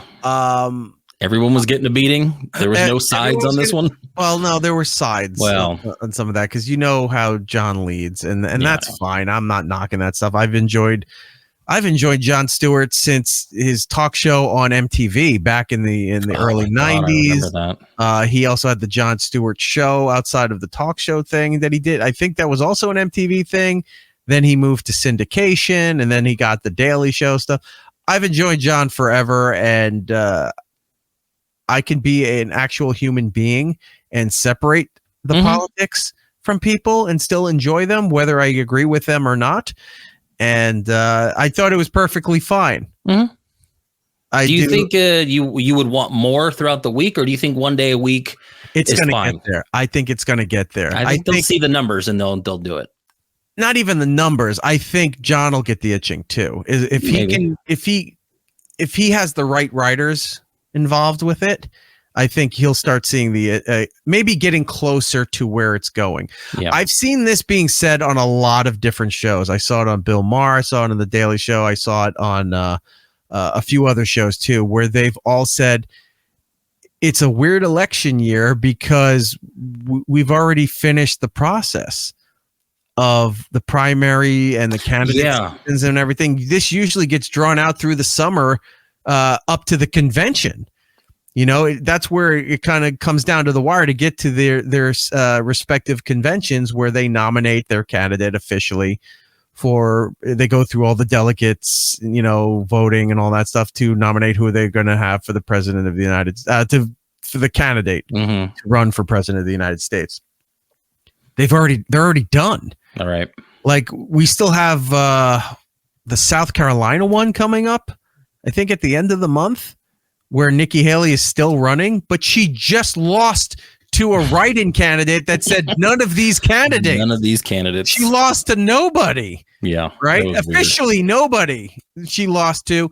There's no way she's going to win everything. She put a lot of money into, and DeSantis did too, for New Hampshire, and they lost. Not even close. And now they go into South Carolina. She hasn't conceded yet. As far as I understand, she has not offered up her endorsement and stepped aside. So we got that South Carolina primary coming, and that's probably where it's going to be done. But I feel like she's holding off to see how some of these court cases are kind of leaning. It's not going to matter, even if it did prevent him from anything. She's still not going to. She doesn't carry any favor for anybody voting.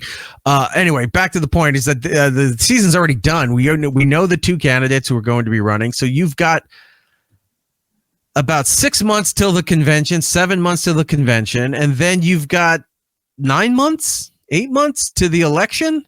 So there's just going to be a lot of nothing going on this year. Just like Marvel, there's really nothing going on this year. Just like Sony for video game stuff, not a lot going on this year. It's kind of a down break time year for a lot of different facets of life.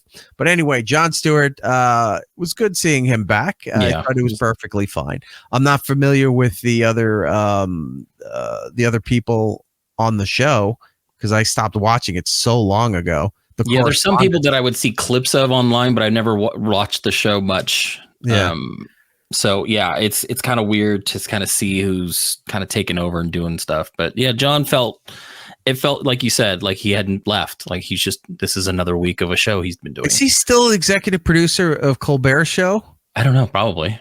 I don't know if because he was since the launch. Maybe he's not anymore, or if he is by name. I don't know. But yeah, for the longest time he was doing overseeing Colbert's show.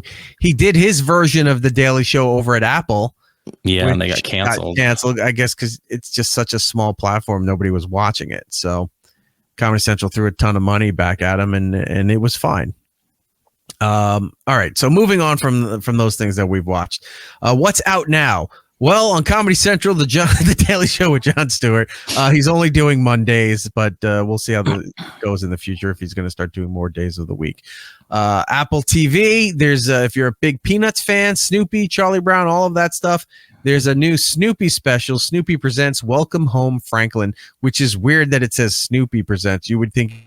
Yeah, I don't think Peanuts is like. I think as a character, Snoopy I think holds more weight now than the Peanuts brand. Yeah, that's probably a fair point. Because they did the Snoopy movie, they did all the So I mean, yeah, okay, all right, that makes sense. So that's available if you have Apple Plus. Over at Disney Plus, The Marvels. If you didn't see it in theaters like the rest of the country didn't, you can go over there to the Disney service and watch it. Apparently, it's doing very well for the streaming numbers. That's good. It was the top movie since it launched last week, I believe, or end of last week. It's the top movie on their platform right now. And then another Marvel property to not bother and waste your time with in theaters now, the Sony Marvel property of Madam Web, which is somehow an offshoot of Spider-Man. They don't really explain it, but it's there, and every critic, and not just the critic, people I know who love comic books, know comic book movies, have the history down packed, went and said it's a disaster. Mm-hmm. They're saying it's worse than Morbius. Yeah, and it's the same writers. Of course it is. Uh-huh. They didn't learn from the last time. Maybe the internet will dupe them again once this thing is out of theaters in 2 weeks. Then all of a sudden it's like, no, got to put it back in there. And then it's going to be Morbin time all over again. So just give it a month and it'll show up somewhere that you can pay $3 and watch Madam Web if you want to put yourself through that. Still to come on February 18th on HBO and the Max streaming platform will be the debut of season 11 for Last Week Tonight with John Oliver. You can watch that also on the 18th and the 19th in theaters. The re-release of Dune, the director. Why am I spacing on his name? David Lynch. David Lynch's version of Dune, the 40th anniversary. They're putting it back into theaters for 2 days only. So you can go to the theater and watch that 2.5 hour monstrosity and have no idea what the movie was about. I liked it because it had Patrick Stewart in it. And Kyle MacLachlan of Twin Peaks fame and other things is also in it. So go and check that out on February 21st on Netflix. If you watch any of the Avatar franchise, The Last Airbender, there's a new one coming out.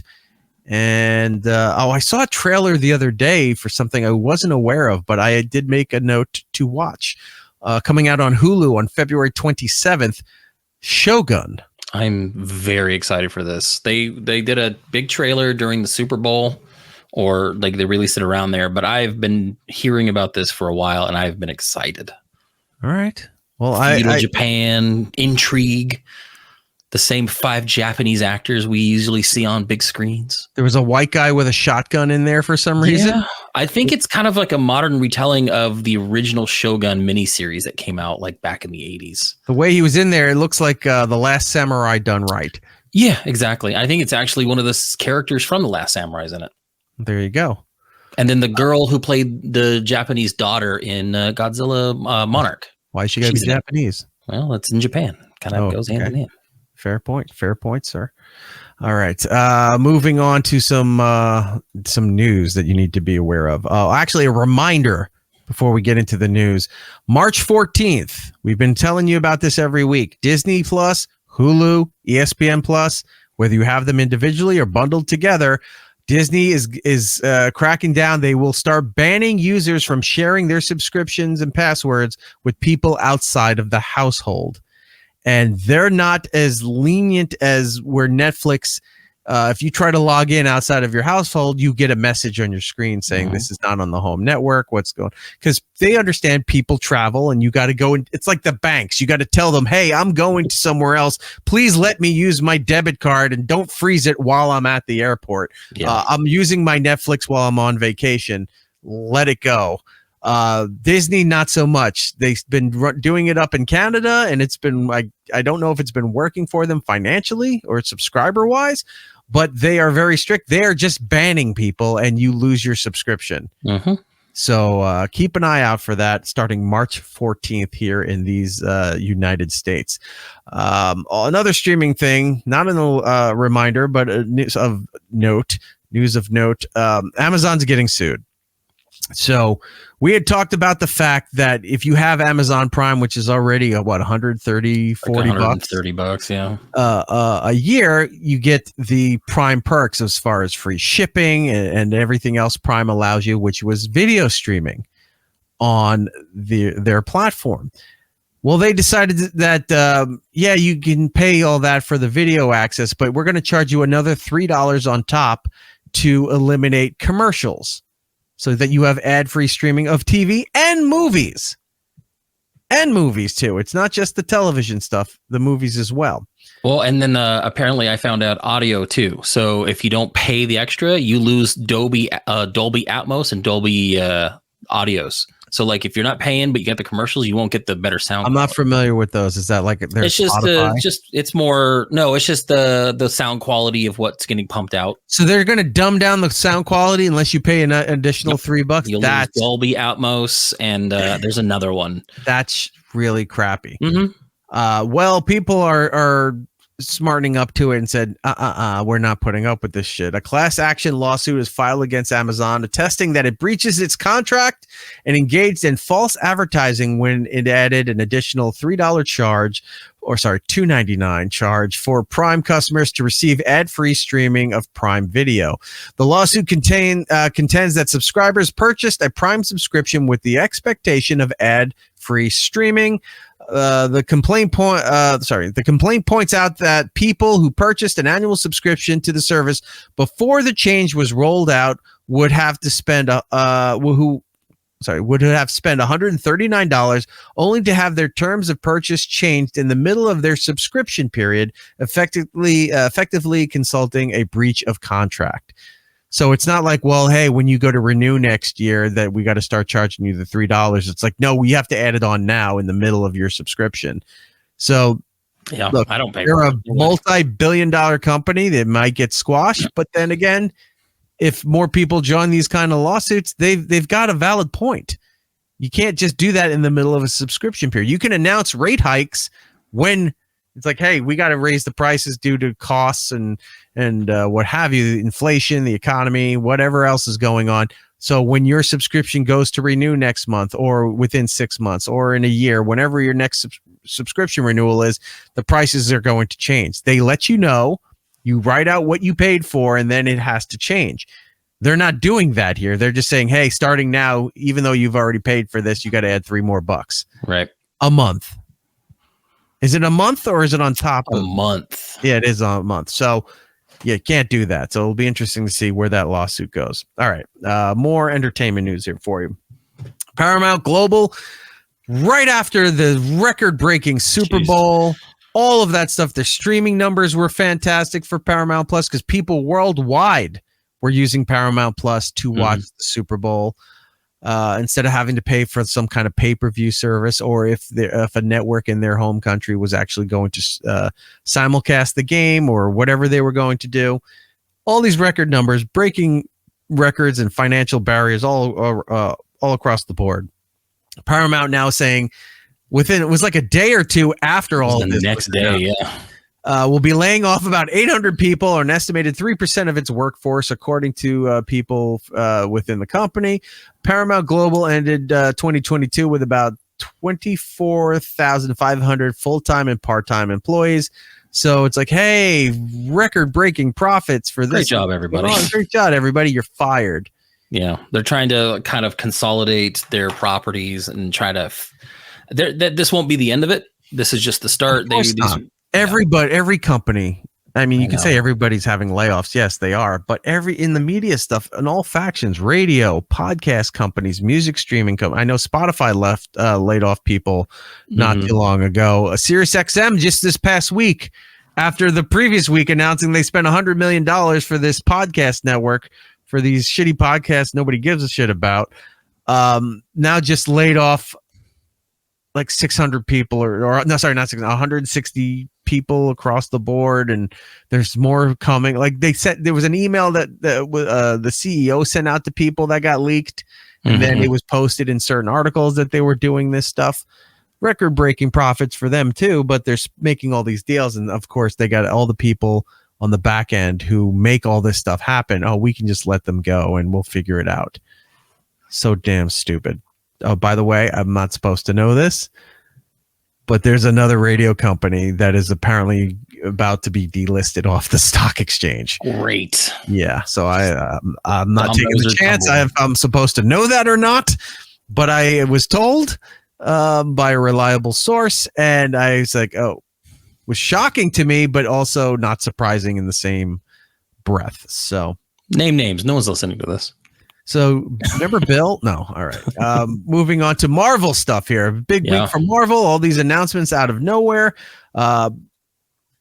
We had no idea that a Deadpool 3 trailer was going to drop until right before the Super Bowl. That is like, hey, this is happening. Yeah. And then within the first, like Jordan said earlier, within the first quarter, really early in the broadcast, it was I kind of like this. Some people were getting mad that they don't show the full trailer, but I like the fact that, one, if you can't show all the stuff in the trailer because it's network television, and they just show you a little glimpses, and then they say full trailer available on YouTube, or they have a QR code or something like that.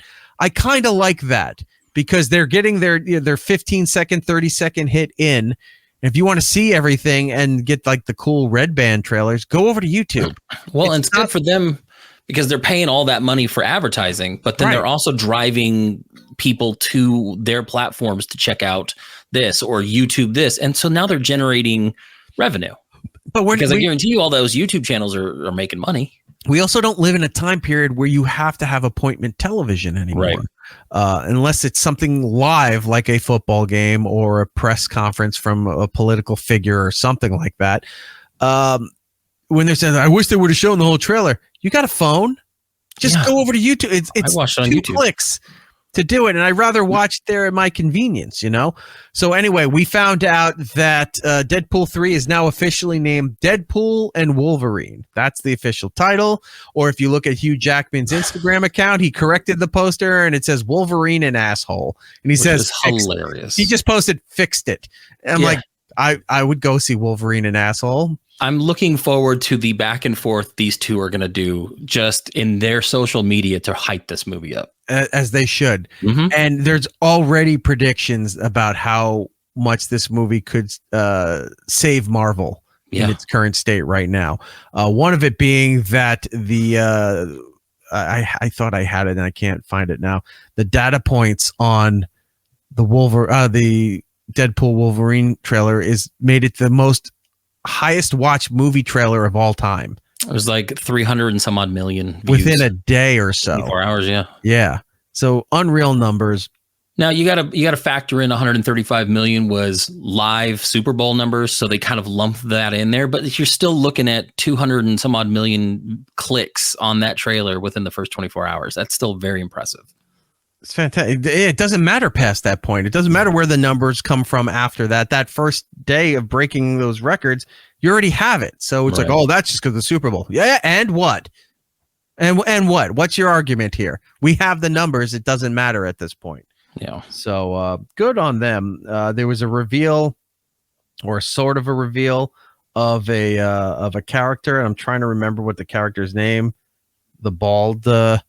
Oh, she's character. Like some kind of like alien Charles Xavier hybrid. Yeah. Kind of like what they did. Very obscure. Yeah, it's a very obscure not Fox, but just Marvel X-Men character. The one thing I saw in the trailer that threw me off, that I had to go back, and the guy who played Cassandra Nova. That's who they think is the character that's being revealed in that trailer. They had I forget, was it Firestarter? The Twisted Firestarter? Hey. They had that character from the original X-Men movies in there. He's much older, but he's in it. I'm like, holy shit, they're really going to start bringing back some of these characters just to probably kill them off and right the ship. But it's still such a good way to fix what the franchise had been doing toward those later movies. So I can't wait to see this movie. Like, the hype is pretty up there for me. Well, I'm looking forward to it too. I'm very excited for it. Let's see what else was announced. Oh, since we were talking about X-Men related stuff here, they just announced, and there's an official trailer you can go and see, X-Men 97. Now, this is a unique property because The X-Men 97 animated series was very beloved by people. It's up there with Batman 89. No. The Batman the animated. Animated series. Sorry, yep. You threw me off for a second. The Batman animated series is critically revered all over the place. X-Men 97 is up at that level as far as people who love Marvel and think that it's a fantastic series. There was always word since they announced phase 4 and 5 that they were going to continue X-Men 97. So people just thought, oh, we're going to get another X-Men animated series. Well, you did, but it's in the similar style of X-Men 97. Looks the same. And the same characters. They're just continuing the storylines they were doing back then in this. It's literally a continuation of that story. Like, it's crazy. And some of the voice cast is back. Storm is the same character. Rogue, Wolverine, and Beast, I've confirmed, are all the same voice actors from the original series. It's 10 episodes, 10 brand new episodes. It debuts on Disney Plus on March 20th. I don't know if it's going to be a weekly release or if all the episodes will be there or they're going to do 5 and 5. I don't know how they're doing it, but 10 episodes starting March 20th on Disney Plus. If you were a fan of X-Men or if you never even checked it out, you can go back and see the original X-Men 97 series. It's all on Disney Plus now. You can go check that out before the new stuff comes out. What else do we have? Oh, on Valentine's Day, people thought it was a joke and then realized I thought so too. It wasn't a joke because it's like, who does a joke on Valentine's Day? They put out this artwork here. I'll grab it. I had it loaded. Damn it. I closed out of it. Of course I did, because why would I have this ready? Here it is. So they put out this artwork, which, by the way, very well done. And they made it look like one of those Valentine's cards you would get to hand out at school. You know, they kind of flimsy, kind of very light pastel colors, not too much depth to it. Except when you zoom into it, there's a lot of depth to this. They put out this thing here where you're like, Happy Valentine's Day, Fantastic Four. And you're looking at it like, that's weird to do. And then all of a sudden you see, oh shit, it's Pedro Pascal. And then you read the caption below and they said, hey, it's official. This is your new Fantastic Four crew. This is everybody. Vanessa Kirby, Pedro Pascal. Hold on. Before we get into the rest, Vanessa Kirby, if you're not familiar with her, she's been sort of a good guy, bad guy in the last couple of Mission Impossible movies. You may know her as the Queen. Oh, I forgot the Queen's sister's name. Princess Margaret in 1 or 2 seasons of The Crown. Fantastic actress. And now she's playing Sue Storm. I don't have a problem with her. I think that's a great casting. Yeah, it'll be fine. People might be a little weirded out because everything pisses people off, and me included. I'll get to that in a second. That she's British, but I think she can fake it pretty well. With most of those British actors can fake a great American accent, and then you have no idea until you Google them and say, wait, they're British? You hear an interview with them, it's like, when did they start doing that? Oh, all their lives. I had no idea. I've only watched 2 seasons of a show. Who am I to just assume? Then you have who's playing Quinn. Joseph Quinn. He's Eddie from Stranger Things, the previous season. If you don't know any of his work, I don't know any of his work. I just know him as Eddie from Stranger Things. He's playing the Human Torch. And then the gentleman from that food show everybody loves, Bear, which I have not seen yet. What's that actor's name? Eben Moss Bacharach, which is good because the Thing is Jewish in the comic books and he's a Jewish actor. So that's some very good casting. Okay. Some inclusivity. I thought that doesn't matter anymore. I thought it's like you can cast whoever you want nowadays. Why does he got to be Jewish? Why can't he be a strong black woman? Who knows? But they did this. Now, theory, before I get to why I don't think Pedro Pascal is a good Reed Richards. Look at him. This looks very 1980s astronaut. See, I was thinking, yeah. Looks very 1980s. Now, the original Fantastic Four, Ben and Reed were army buddies. And what was it? Was it World War II or was it Vietnam? It was based in the 60s. So it would be probably Korea? Korea was the 50s, so probably if late 60s was Vietnam. Is when Vietnam was kind of starting. So, okay, so Vietnam, they were you army got to think buddies Cold there. War stuff. There's still issues there. So the way this is looking, maybe they bump it up another decade or two because this is looking very 1980s astronaut in the artwork there. This is just my guess. I'm not saying that's exactly what it is.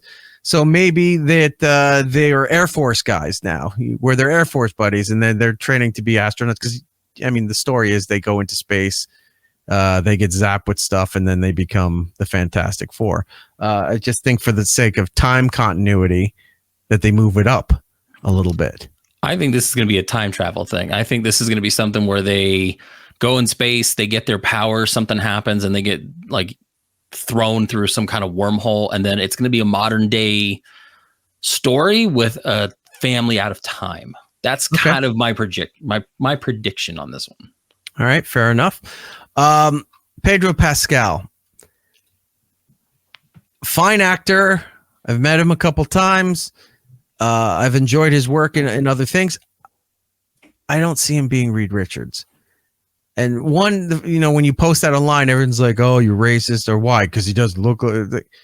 It's like, why does it got to be that? It's like, oh, he kind of should look like Reed Richards, somebody similar to it. But all right, that aside, number 2, Reed Richards for the most part is kind of a dick. He's very moody, arrogant, angry. He's very dickish. It's because he's one of the smartest men in the world. So he's got that arrogant, asshole attitude. Not saying Pedro can't portray that, but I don't see it because Pedro doesn't portray that kind of shit. You didn't watch The Last of Us. I did watch The Last of Us. Did you? Okay, I didn't know if you'd watched it. He was gruff and dejected. He wasn't an asshole. Reed's an asshole. Like, here's the thing. Here's where we got, at least for me, this is where we got spoiled. Stephen Colbert, all right, obviously way too old to play Reed Richards, nor would he be the right actor to play Reed Richards. But his cadence when he was doing the Colbert Report had the look, had the feel, had the language down, so much so that they used him as essentially the Reed Richards character in Venture Brothers. I can't remember what that versions of the character was called. But essentially, he was Reed Richards, and he voiced that character in Venture Brothers. And he was spot on what Reed Richards should have been. Professor Impossible. That is Reed Richards. Exactly. Colbert did an amazing job as that character on there. I don't know who would be the Reed. I've talked to other people, too. I said who didn't agree with the Pedro casting, or they're like, well, who did you want it, or who did you think? And a lot of people don't really have a conclusive person to play, but they don't feel that Pedro is the guy based on his personality, based on his other projects and stuff like that. We just don't see him going that dark and going that arrogant with this stuff.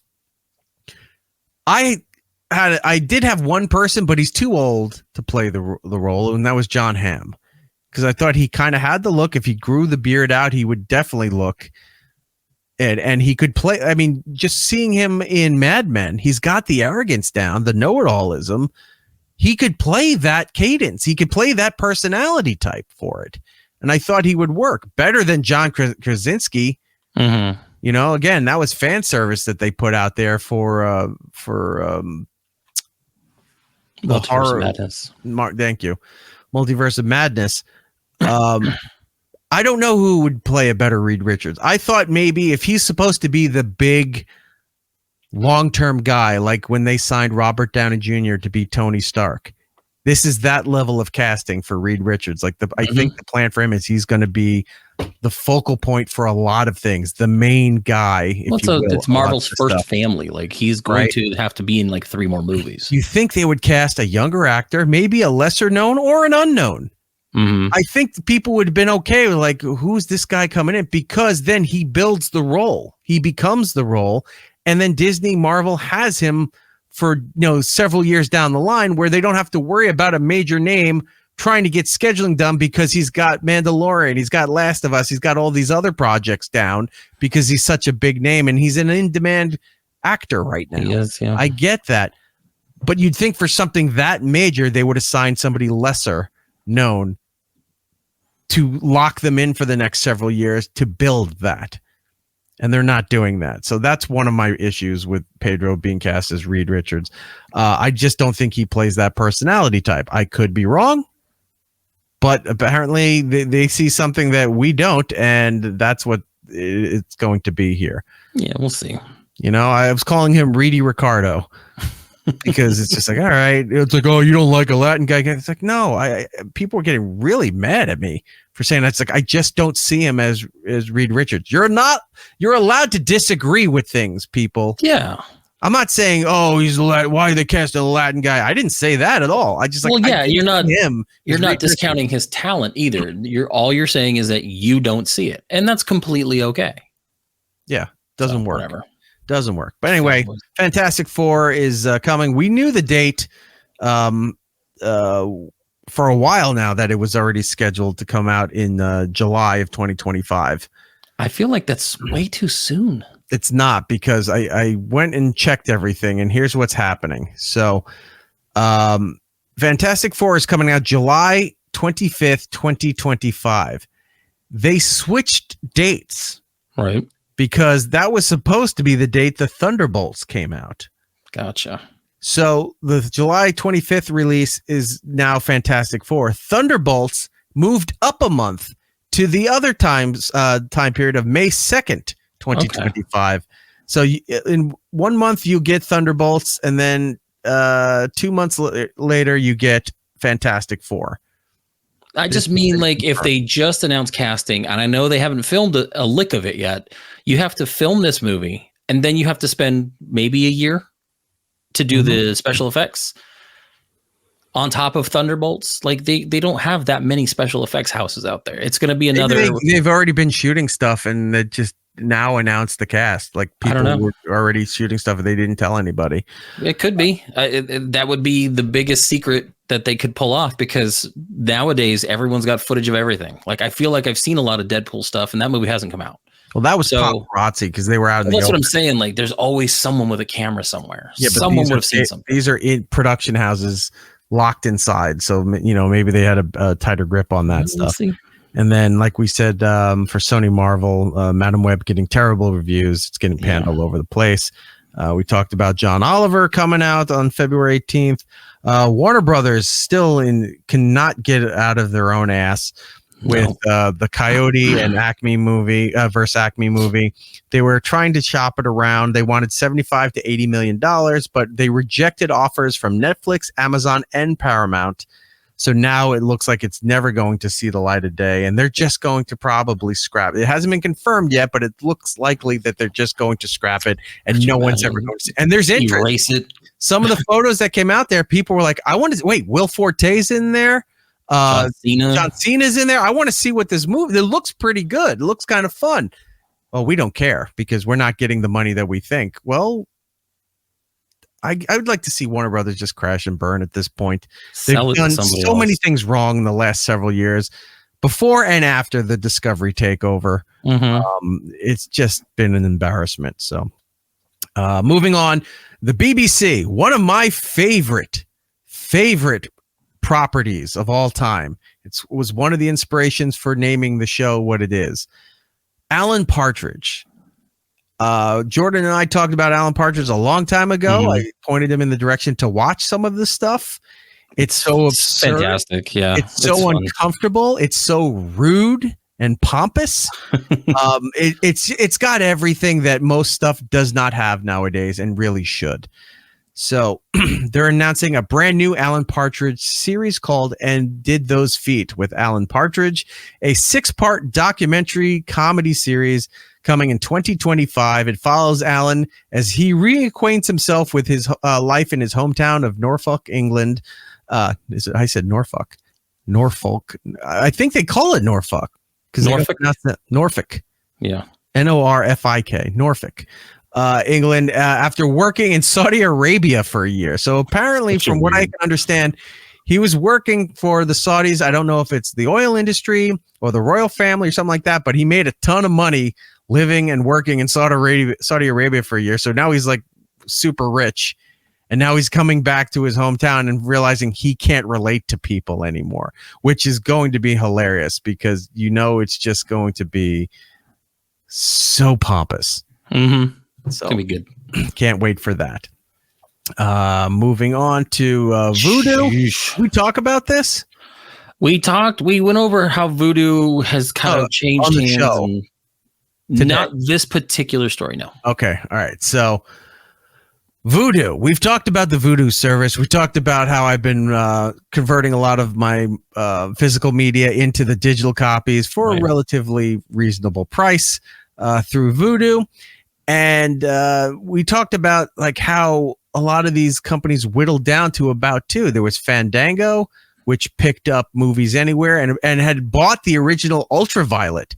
When you were getting those little coupons in your DVD and Blu-rays to get the digital copy, was Ultraviolet. Ultraviolet got absorbed into Fandango. And they said, well, then you had Voodoo, which was owned by Walmart at one point. So apparently now Fandango had bought Voodoo and they were still operating as separate entities. Right. That's not the case anymore because now Voodoo is now evolving into a streaming service and digital vaults for movies. It's being brought into and merged into Fandango Media. What do they have a name for it? What it's going to be called? Fandango at Home. Okay. Which again sounds terrible. As much as Voodoo sometimes doesn't make sense, I'm used to it. Yeah. Fandango at Home doesn't have that roll off the tongue feel. It doesn't. But it's now going to be called Fandango. Oh, that's the other thing. Fandango Now. I remember that was a streaming service. But they scrapped it, and just when they bought Voodoo, they just we'll just move everything to Voodoo. So now they're bringing it back under the Fandango umbrella. I want to bring back Fandango from the WWE. Play these. I should bring that back. We should make a note. Bring the Fandango music every time we talk about them because there's going to be more stories about them for sure. Time goes on with this merger and absorption here. Fandango Media also owns Rotten Tomatoes after a purchase from Time Warner and used to own Flickster. That was another one I forgot about before closing it down as well as Ultraviolet, like I said, in 2019. So all your places that you're purchasing movies from that aren't iTunes seems to all be owned by Fandango now. Yeah, I think the biggest takeaway from me is that they have specifically pointed out just because they're doing this and finally merging everything that you've purchased, everything that you own, everything that's been on your list will remain there. So last week we talked about Crunchyroll absorbing that other thing and people losing things. They're doing it right. They're just saying, look, we're just going to merge everything, get it all integrated. We're going to change the name, but you're still going to keep the things that you purchased, keep the things that were on your account. Nothing's going away.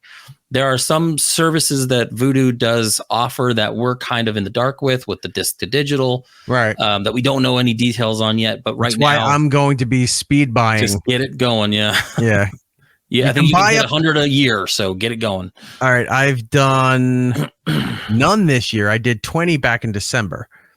You can do 20 at a time. You can fill up your cart with 20. If you can do 100 a year, I don't think I'm going to buy 100, but I'm definitely this weekend going to be scanning my physical library and say, what don't I have a digital copy of that I really want a digital copy?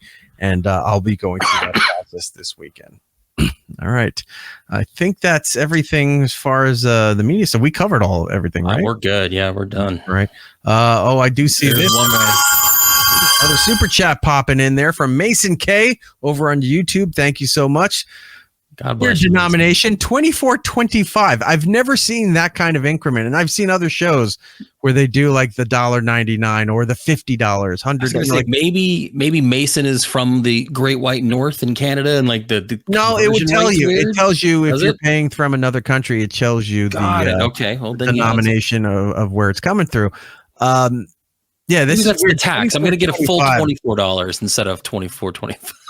It's the tax money. That could be. Who knows? bless you, Mason. I don't fully understand. But thank you anyway, Mason. And thanks for another week, guys. Jordan is getting paid.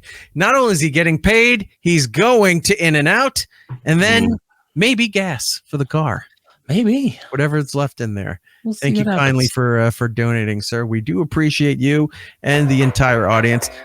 We do need to get out of here, so that means it's time for the plugs. And Jordan, as always, our nation's eyes turn to you. Well, before Erik mutes any of this on the radio program, you can watch me on another show called I'll Watch It Later Podcast. You can check us out on Instagram, Watch Later Pod. Not true. I watched the video version that you put up on YouTube. We did. Last week we put our snack show up. There's a lot of refining that needs to be done, but better to start something. Hygiene is a big one, not on my part. But not on Scott's part either. I know he inquired. Yeah, Scott, you're good. You're in the clear, Scott. Yeah, there's process of elimination there. But yeah, we're starting to do a little bit more video now. It's your Jim Jester looking guy on that show. Yeah. So we're gonna improve a few things. We're gonna get it going, but come check us out. We talk about movies, we talk about snacks, we do all the segment 2 type stuff that we do here, but just in an hour long format. So check us out. Essentially, whatever he's doing on this show, he just takes it and does it over there. No, not true. I've got snacks that I'm bringing here that I don't have there. You heard it here first, folks. They're doing the consumer and they're doing segment 2 as their podcasts over there. Go over there and snacks of the square table. We're calling it. Don't review bomb them. Don't do that. That wouldn't be nice. For me and the show, it's Erik Nagel across the board on all the social medias. Give us a follow there if you could. If you're listening to us on the iHeartRadio app, thank you very much for doing so. If you're listening to us anywhere else, Apple, Spotify, any place that you're getting your content on demand, do us a kindness. Go over there. Leave us a positive review. We have seen the numbers. We have seen the reviews. You guys have been very kind. Some of you have been very funny by leaving 4 or 5 star reviews and then writing hurtful and disparaging things. Hilarious. I'll take stars it. Up. I'll take it. It's fine. Just keep the 5s up there and we'll be all good. You can say whatever you want. And so, yeah, do all of that stuff. And if you want to join us live each and every week on for the program, come over to our live rooms over on Twitch and on YouTube, both under the handle It's Erik Nagel, and you can be part of the program as we do the show live each week. And if you're looking for the video version of the show that you just listened to, or maybe you just watched, we cleaned it up nicely and we put it up on their YouTube channel there for you to view. And give us a like, follow, subscribe, hit the bell. I don't know what all that stuff. Smash that like button. Smash it. Subscribe button or whatever. Yeah, smash the phone into the ground as hard as you can. Smash your phone before. After do it. Subscribe first, then smash your phone. Do all of that, or smash your phone and then subscribe. Figure it out. I'm sure there's a way to do it. Post destroyed phone. All right, that's it. We need to get out of here, Jordan. Until the next time.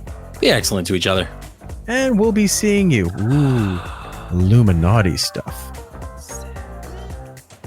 Be seeing you. Bye. It's Erik Nagel. Did you abscond with the church funds? Did you run off with the senator's wife? I like to think that you killed a man. It's the romantic in me. It's a combination of all 3. Alas, we're out of time. Follow It's Erik Nagel on social media platforms. For ways to watch and listen to the show, or join us for the live shows, head over to itseriknagel.com. Yo, and remember to tell 2 friends, so they can tell 2 friends, they can tell 2 friends, they can tell 2 friends, they can tell 2 friends. You get the idea. Keep it real, homies.